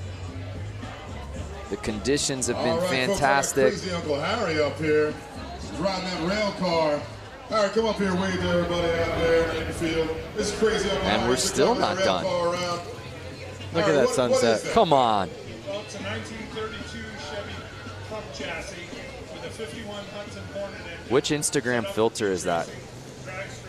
That's hashtag no filter. No filter right there. That's just real life. Real challenge in the corners, but we had a blast. All right, great. And you got another Hudson, right? What's that one all about? I've got two others. I've got a. So it looks like we've got our next class starting to slowly line up. We'll get word on who that is. Thank you, Harry. We see the 1188 bike Uncle Harry, man, out he's here. riding that rail car. I'm being told it's the brakeless 45. That's about it for that. We won't see that anymore. We got to give that some TLC in the pits. We're going to run this brakeless. Those are some boots right there. Final out here. That's the brakeless 45 class. They are. How long do you think it takes to lace up? Those look brand spanking new. Killer boots, man. He's new boot scooting. So who will join the 1188 bike? This isn't just a timed race. Let's get some competitors out here. Yep. Well, one thing I have to say is the hooligans are coming up right after this class. And I'm excited to see those guys bang bars. Yeah. You know, Ooh. Rubbin's racing. Chad Mata with an interesting idea pitch. Hot dog man on a bike. Maybe for that last hooligan race, we can get him out here? We've definitely already signed a contract with him. I'm actually representing him now, by the way. He's my client. So it's all got to go through me. Holy cow. I'm going to get my 10%. Believe you me.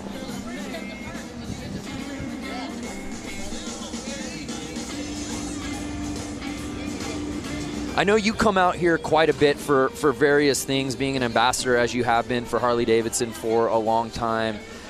If you could just talk about the power of this city. Obviously, Harley-Davidson really runs through the blood of Milwaukee, but man, it's really on display this weekend. It really is. I mean, you can see, you know, freeway overpasses where there's sculptures on them, and it's a guy riding a Harley. All through town, there's Harley-David memorabilia, whether it's inside bars, inside restaurants. Everything kind of goes back to Harley-Davidson. It's really something, and the reason why I'm such a fan of Harleys is it's such an American icon, and it's so cool that it hasn't moved cities. It's been here the whole time. They just stay true to the brand. And we have another competitor. I don't see a plate there. Hey, Germany represented. I told you they came from far and wide. I don't know that he rode from Germany, though. Well, maybe he like rode his bike onto a cruise ship, sat on the bike here. the entire trip. Yep. Plausible. We're going to do Mythbusters on this one. That's what's been really neat, too. And on top of obviously seeing all the different bikes and where they're coming from, but seeing the Harley clubs, those riders, and seeing the different patches and the different vests, that's been really neat. Yep. There's everybody's favorite flag girl. Oh, wow. Kuwait. Look at that shirt. Come on.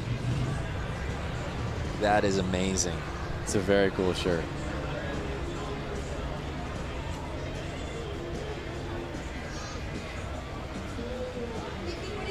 Charleston, South Carolina represent. And as we're taking a tour of different fans watching here in attendance from different places, again, let's reset the question on Facebook. Where are you people watching from? Hey, Sturgis, you were just there. I was just there at the 2018 78th, just like that. Did you get that frayed sleeveless shirt while you were there? I did not. That's your look, though. Or you only do that with the jean shorts. Yeah. You don't do that with the tops. The jorts. That's right. The jorts. Yeah. Coleman Warner, CCR playing in the background. That's right. Very astute. Well, let's head down to Diana Dahlgren. Diana, what's the vibe like down there right now?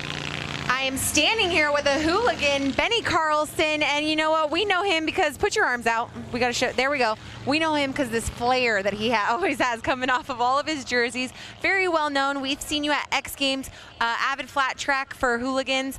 Talk about your experience. It's been good. You know, we started doing it on a road race bike, actually, and then we finally built a Sportster this year. So this is our first full season riding a hooligan series. So we've been doing quite a bit. Went to Sturgis. We had good results out there, and we're having a lot of fun out here.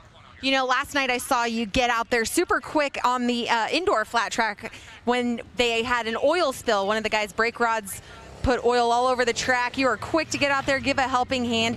Is that the kind of camaraderie that happens in this community? Yeah, that's what's fun. You know, back when we were pro racing every weekend, it's kind of a cutthroat deal. So when you're talking with the hooligan guys, it's one big community, especially all the guys from Milwaukee. We got a slew of guys that are fast that are going to run up front here again in the main event. And we're out here together as a community, and that's what it's all about. Benny Carlson, please let everyone know the dealership that's supporting you. Yeah, I tell you what, you know, when the phone rings and Joe and Wayne help call from Suburban Motors, Harley-Davidson up there in Thiensville, great dealership. They've been putting me on fast Harleys for a long time, so I can't say enough. Thanks. All righty, Benny Carlson, guys, we're going to go racing. Let's do this. All right, folks, we got this brakeless funnel out here. Brakeless. So, yeah, brakeless 45s. Have you ever ridden a bike that was brakeless? I've never gone brakeless. Not with a motor on it. I've done a brakeless BMX bike. How about yourself, Lance Corey? I can't say I have. You know what? I've taken a bike off of a lift and not compressed the brakes after, and the brakes don't work for about 2 or 3 squeezes, and it's scary. Kind of a rookie move on my part. These kits are awesome, by the way. Look at these the sweaters. That green and gold is really clean, kind of Packers-esque out here. And it's 15 with the lead, Johnson. And Detroit, Randy Hayward. Johnson, I believe, took it away in the last one. Am I correct? That is correct, sir. Yep. Building a really nice lead as he's hugging the outside. Got it squirrely there for a second. This is the main that Warren was involved in. That's when right. He went up and over that berm.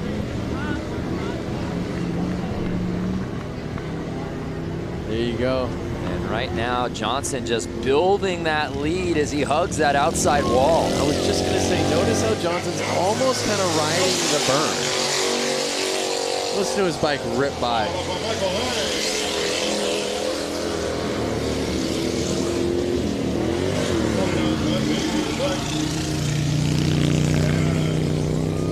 Detroit, Randy Hayward. Uh-oh, we got a bike stalled out in the corner. Well, I don't know if it was stalled out, but it was stuck. There he is. Yeah, 1188. What's going on with his bike? In the new boots. New boot scoot. Notice some of these guys like himself, they're not wearing glasses, goggles. I mean, you get one roost. Yeah, these are brave men. I mean, we're talking about sand here. Look at that, riding the berm. Yeah, Johnson just leaving no doubt about it. Whoa. Oh no! Just as I say that, he makes things interesting, but he's built such a lead, Lance. Don't speak too soon. Awesome shot on the straightaway there.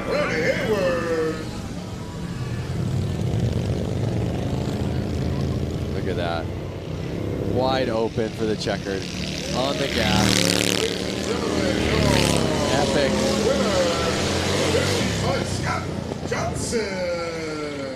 So Scott Johnson takes the checkered here in the brakeless 45 class. Yep.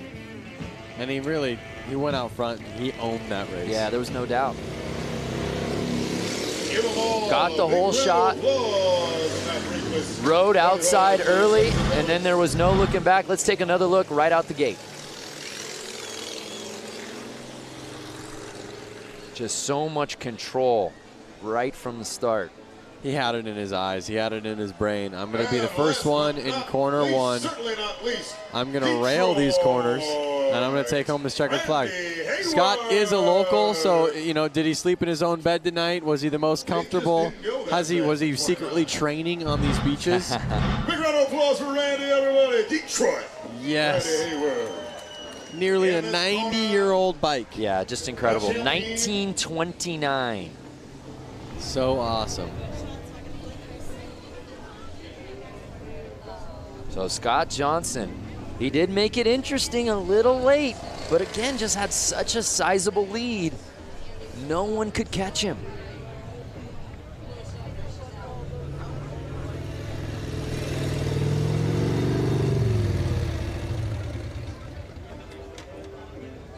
I mean, it's so cool to see everybody out there with Harley-Davidson shirts on. You know, I mean, it just shows you that Harley means that much to them. Yeah. You know, it's like all of these people out there, they have any shirt that they can wear, any shirt they want to wear. They want to wear a Harley-Davidson shirt.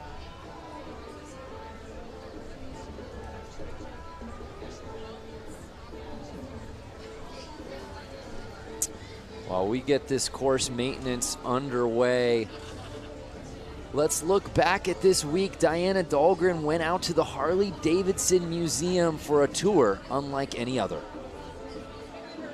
All right, ladies and gentlemen. Years ago, two friends, William and Arthur, came together to create Harley-Davidson. We are going to show you a little bit of the history, culture, and most importantly, the bikes here at the Harley-Davidson Museum.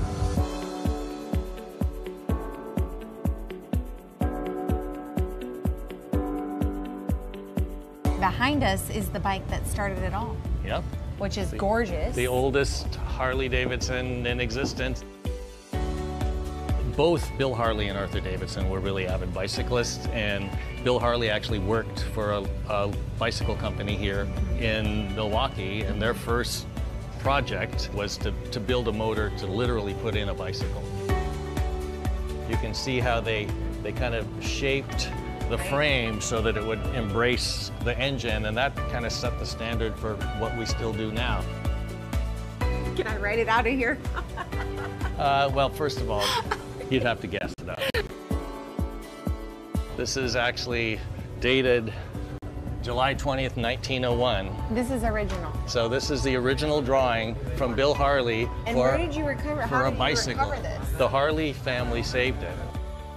They had the foresight to save stuff from almost the very beginning. Over there is the book from 1907 when they incorporated, and they actually began a program of saving at least one bike new right off the line in 1915. Wow. And we do that to the present. When we were back there, you know, you look and this looks like a whole motorcycle. Right. And as you walk in, Wow, I didn't even notice that till now.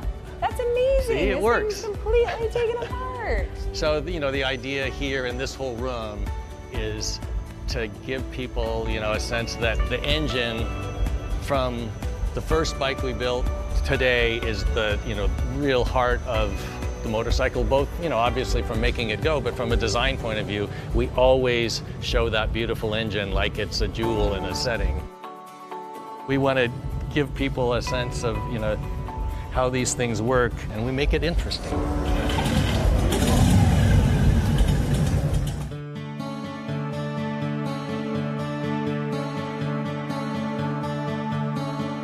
By 1920, we were the largest motorcycle company in the world and sold over 28,000.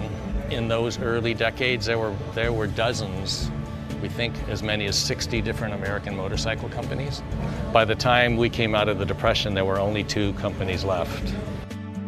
You know, the major turning point was World War II.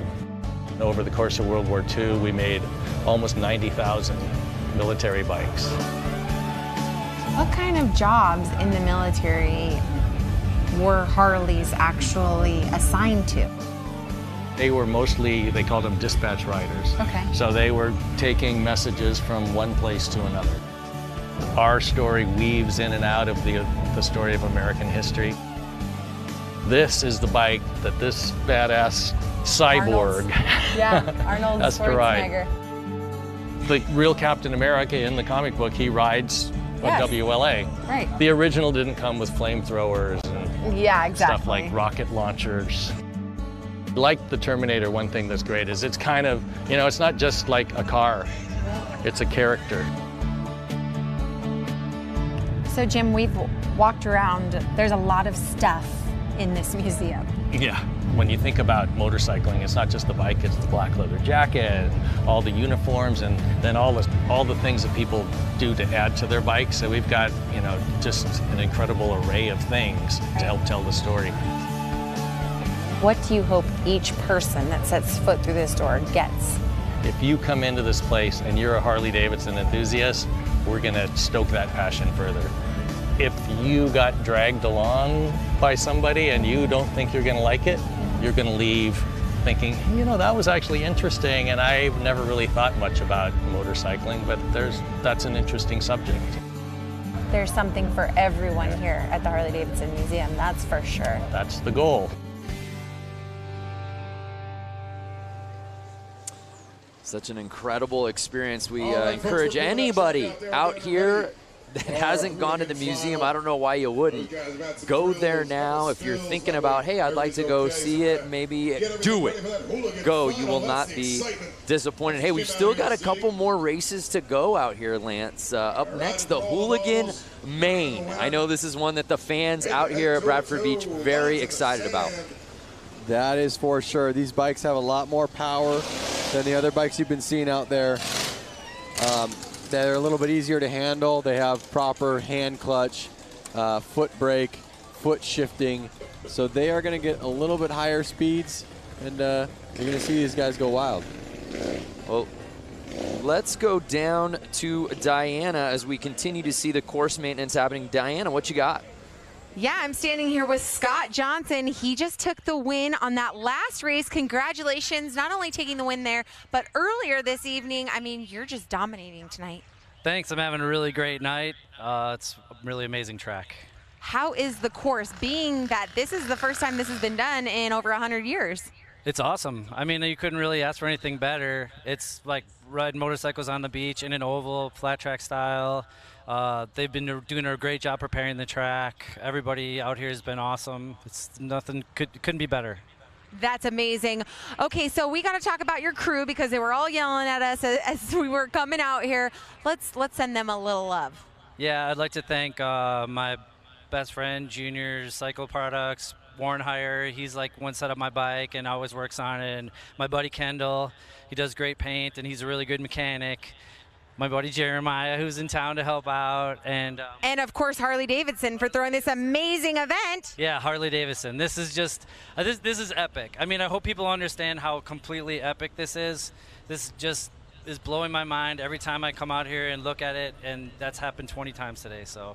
That's right, completely epic. Doesn't even describe how amazing this experience is to be on Bradford Beach. I mean, like I said, over 100 years since the last race was contended here. So guys, we're gonna get ready for the Hooligan as soon as they get done doing this track. Are you ready to race? Yeah, absolutely. Scott Johnson. All right. Scott Johnson, by the way, if I'm giving out an MVP award out here for the Beach Brawl, I think it's Scott Johnson. He's had himself a day. Yep, and look at it. He's just like calm and collective over there. Here's a crazy idea. What if instead of just, you know, softening out this course, what if the rollers there you see behind the water truck, what if those guys went head-to-head and raced this course? We had a couple people on Facebook asking for that. I have no idea what the top speed is. I feel like they're going as fast as they can go. Would it be dangerous if they accidentally went off the course?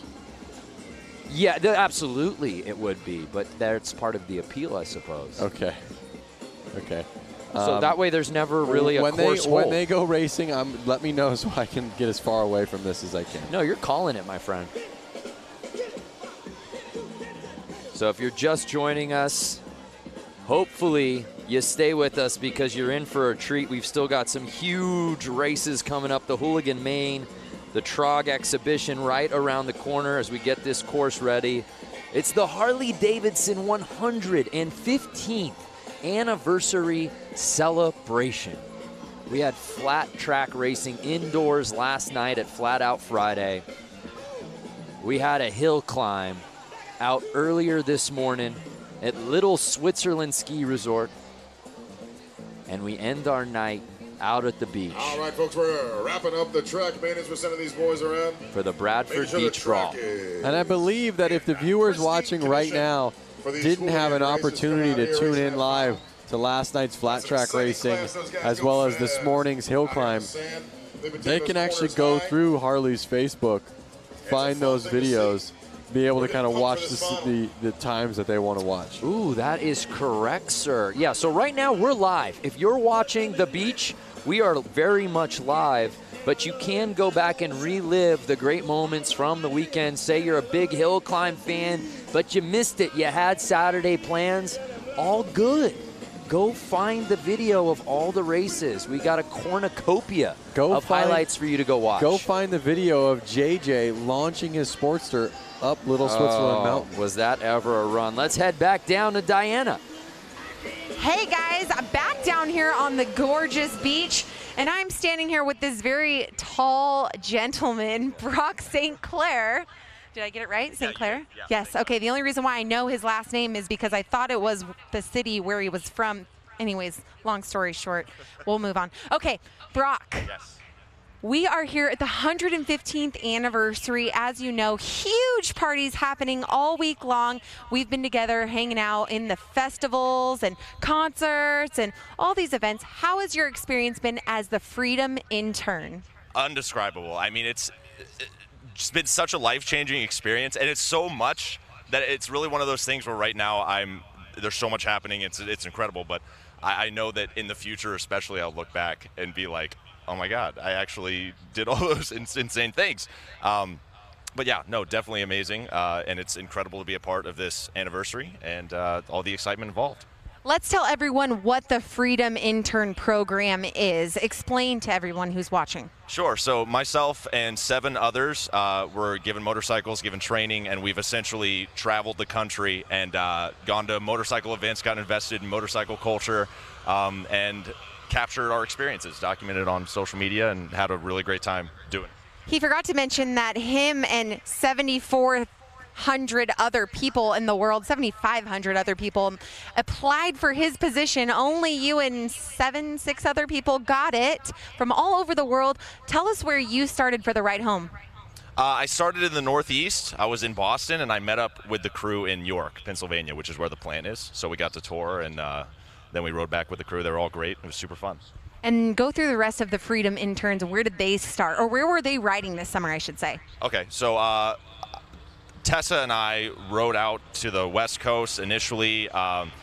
Alex was down in the Southeast. He started in Florida and then was all about, I think he went all the way out to the West Coast too. Has done like 11,000 miles. He did the Iron Butt Challenge, actually, which is 1,000 miles in a day, which is insane. Emma's out in California. Han has been up in the Northeast through Maine. He's from Ohio, and he's been really just all over. I mean, like, we've seen so much of the country in such a cool way. I mean, there's no better way to do it than on a motorcycle, so really awesome. Well, these 7 Freedom interns, they went through extensive interviews, and they were the lucky winners. Congratulations. Thank you for representing our brand, Harley-Davidson, in such a wonderful way, showing young people as well. He's only 21 years old, showing the young generation that they can take out a huge hog, a street glide, and roll it around the country, 14,000 miles worth, give or take. So thank you so much, Brock. Thank you to the rest of the Freedom interns. We hope to see more Freedom interns next year and the years to come. Hopefully at the 120th anniversary, we'll see some more, and we'll see Brock come with, hey, maybe a wife or kids. All right, guys, we're going to take it back up to you. Hashtag Find Your Freedom. That is such an amazing program. You know, I applied. Didn't even hear back from admissions. Yeah, because you weren't going to college, train a real intern. Oh, is that what it is? I think they said they were out of college. Or oh, that makes me feel better then. Why I didn't get in. I would love the job. Absolutely. Hashtag Find Your Freedom. Learn more about it online. Whether you ride bikes or are wanting to get into it, there's no better program, especially for young people. That's just absolutely amazing. Imagine getting into the culture, getting to document everything for social media. Are you kidding me? Be rad. Sign me up. Battle of man, machine versus sand. So the course looks good to me, Lance Corey. I feel like the show must go on. The show must go on. We have the flagger girl out there getting ready over at the starting line. You having fun? I see you out there. All right now. Look at those colors. Yeah, everything is just absolutely outstanding out here today. Weather's still so good. We've still got some sunlight to work with here. And as long as we got sun, we're racing. Yep. If your friends are calling you up, wondering what you're doing right now, they want you to come help them move a couch. They want you to come help them do some yard work, spread some mulch out. You tell them, I can't do it, bro. All right, so it's I'm at the Bradford Beach time for that hooligan main. Curious for those fans watching at home, do you have a favorite hooligan? Do you belong to a hooligan club yourself? Be sure to tag Harley-Davidson, tag all that stuff, tag the Racing Gentlemen, hashtag Bradford Beach Brawl. Do it up, let everybody know where you're at. Make all your friends Lance, jealous. I know you being an LA-based guy, you're very close to so many of these Southern California hooligans that we've seen out here this weekend. I'm not sure if any of them really made it into the out into this one, yeah. Into the main. A lot of guys are coming out of the woodworks. A lot of good riders who, you know, are 9-to-5ers. They're out there. Yeah, they are out there. And they're actually coming on the track right now. The hooligan main event is going to happen. We are seconds away. They're passing me. I'm inches away from these guys. So talented, and a lot of these guys have competed in multiple events this weekend, guys. Talk about a few of these riders and all their talent, the talent field they carry. Diana, you've gotten a chance to hang with a lot of these guys you've interviewed, half if not most of them throughout the 2 days of action out here. They all just have such fantastic stories on how they got here. It's easy for fans to get behind and root for guys like this hooligan class, right? Yeah, that's right. And you know what? There are a handful of hooligans that didn't qualify into this event. I bet they're so bummed about it. But you know what? Like we saw, racing is racing. JJ Flaherty going down in the shaded area, you know, with one hand off the wheel bars. Anything can happen in racing, and that's the coolest part about it. Is it always a surprise? It is always a surprise. So there you see the format for tonight's main. Big names here in this hooligan main. Of course, Danny Holbus, Benny Carlson, Joshua Young, and Hansen, and we're off! And again, remember, these bikes are faster, and they're easier to handle than those old bikes. We're going to see some fast racing here. And we're seeing more of the same from Hansen. We saw it earlier in his previous heat, taking the lead, going tight on the turns, and he looks like the one to beat, Lance. It looks like he's out there in front. He's not letting off. Looking back. But he's looking back. He's hearing footsteps. It's Holbus, 142, trying to make the pass. Riding that outside line. Is the outside going to be faster? We'll see on the straightaway. Does he pass him? He slingshotted that outside corner. Oh, shaking, baking his way past 33. Is he going to keep staying on the outside? Is that going to be faster? We'll see, and the strategy works, Lance. They are on the gas. Now can Hansen return the favor on the inside? Look at him. Oh, he's gone. Wow, look at how rutted it's getting. Even after all that course maintenance, Lance. These bikes are powerful and they are roosting. Amazing. 2 laps to go. The Danny Holbis has been primarily riding on the outside, and he's holding the lead. Notice Holbis on that corner, on corner 4. He's actually riding the berm. Look at how high up he's going. Look at that. He's getting up on the berm. Watch him come out of this next corner. That's not easy to handle that bike through that. Watch him come up on this berm right here. He went up. Yeah, he's riding up on the wall. And that's it. Danny Holbis winning the Hooligan Main out here at the Bradford Beach Brawl. That's your Hooligan winner, ladies and gentlemen. Hopefully we can get a replay of that pass. Yeah, that was awesome. That was the pass of the night for sure. Holbis takes the win, followed by Hansen and Mishler rounding out your top 3. I hope you guys can hear that. Those engines ripping by our booth. And again, it was Hansen taking the early lead, had the whole shot, was riding the inside, couldn't ask for much more, but then you just see 142 Holbis zooming around that corner and on the straightaway, and there was no looking back, Lance. Yep, it was that slingshot effect. Look at these ruts. Just squirrely. A well-deserved victory lap. Running around with a checkered flag, showing that pride that he just won. And these guys didn't just win this race. He had to go through qualifiers, heats to make it here. Oh, 100%. It wasn't just, oh, one race and you won. No, it was proof in the pudding that it took all day to get this checkered flag. All day, that's an understatement. We saw him out at the hill climb earlier today. He's had a full weekend, right? Just like we've had, just like you viewers have had. And it's been awesome. So Danny Holbis taking the checkered flag here in the Hooligan Main, doing it in dramatic fashion. That's it right there, folks. That was his victory lap, winning that Hooligan class. That's exciting, ladies and gentlemen. Dan Mulder, 142, was riding the wall of death. Danny Holbis, that's right. So awesome. So a great win for Danny, a great race all the way around.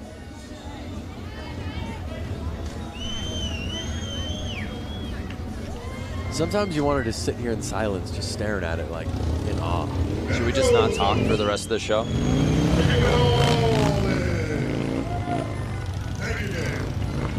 Hopefully Diana can get down there and get a quick interview with him. Reppin' Milwaukee Harley-Davidson.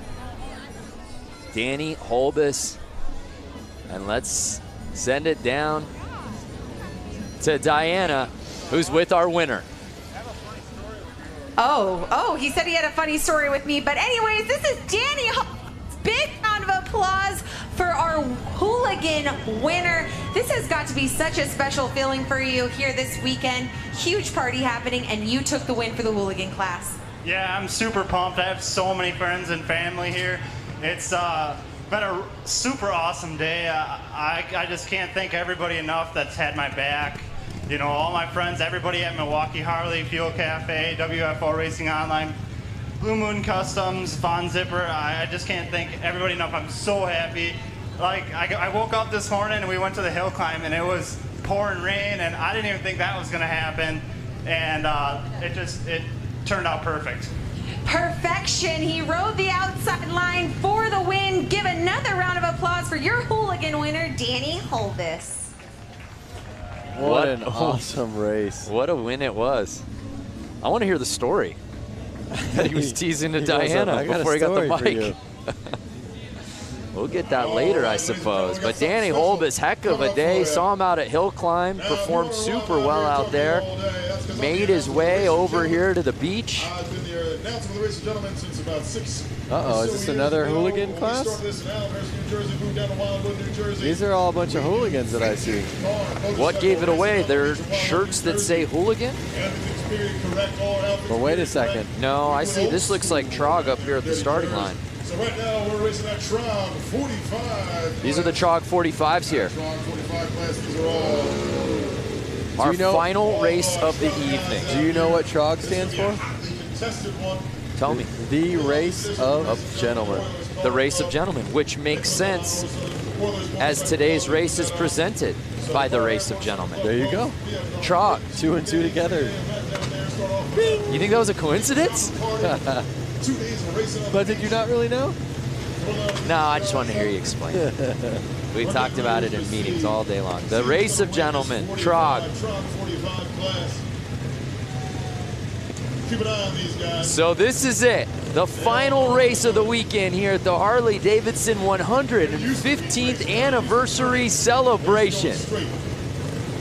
These guys are about to give it all they got. In the finals of the TROG 45 class.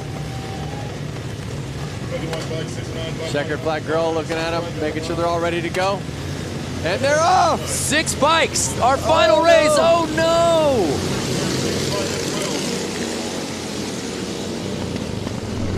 And it's 69 taking the lead early. He's to the outside, leaving the door open.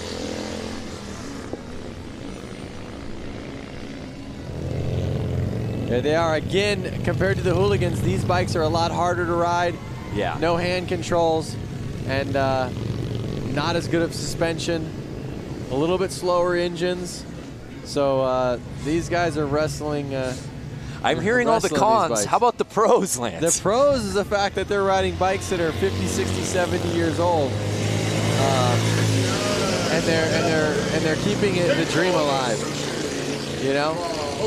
So it's the bike 69 with a sizable lead. Something is really going to have to go south for him to lose this thing.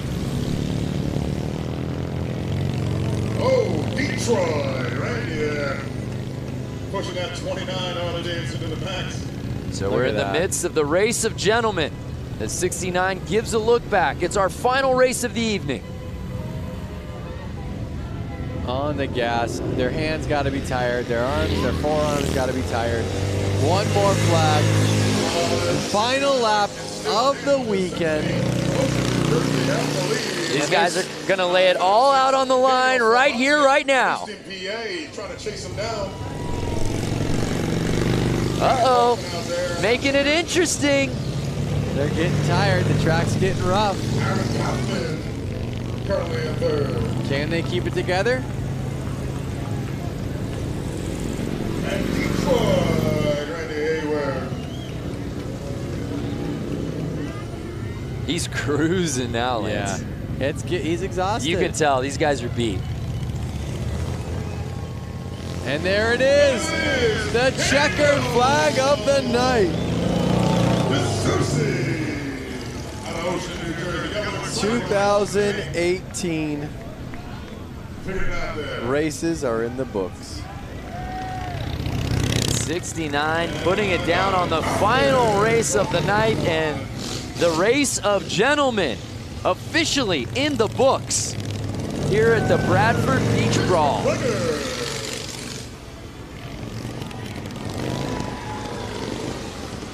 Harley-Davidson. Man, I could just watch this shot over and over again. Oh yeah. And Detroit, Randy.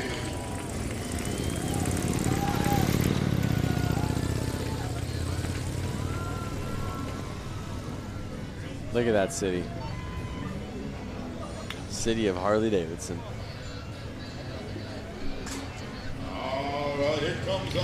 What a day of racing. What a weekend of racing.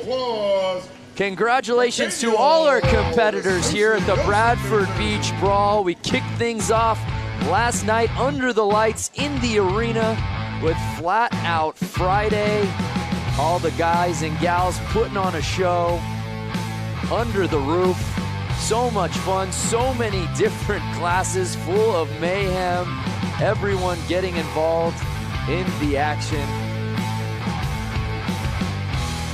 And the fun just continued as we moved on to today. This morning, the Harley-Davidson hill climb at Little Switzerland. Lance, some bikes had more trouble than others. That is right. But everyone seemed to have the time of their life, particularly on that mogul. Definitely. The mogul is what separated them today. Yeah, absolutely. The riders and the fans alike pushing all of the extremes, the pouring rain, and then we wrapped up our weekend of racing with all of our classes out here for the Bradford Beach Brawl presented by the Race of Gentlemen. It seemed like every class had a little bit of everything. It's been awesome. What a weekend of racing. Thanks so much for watching the 115th anniversary Harley-Davidson celebration.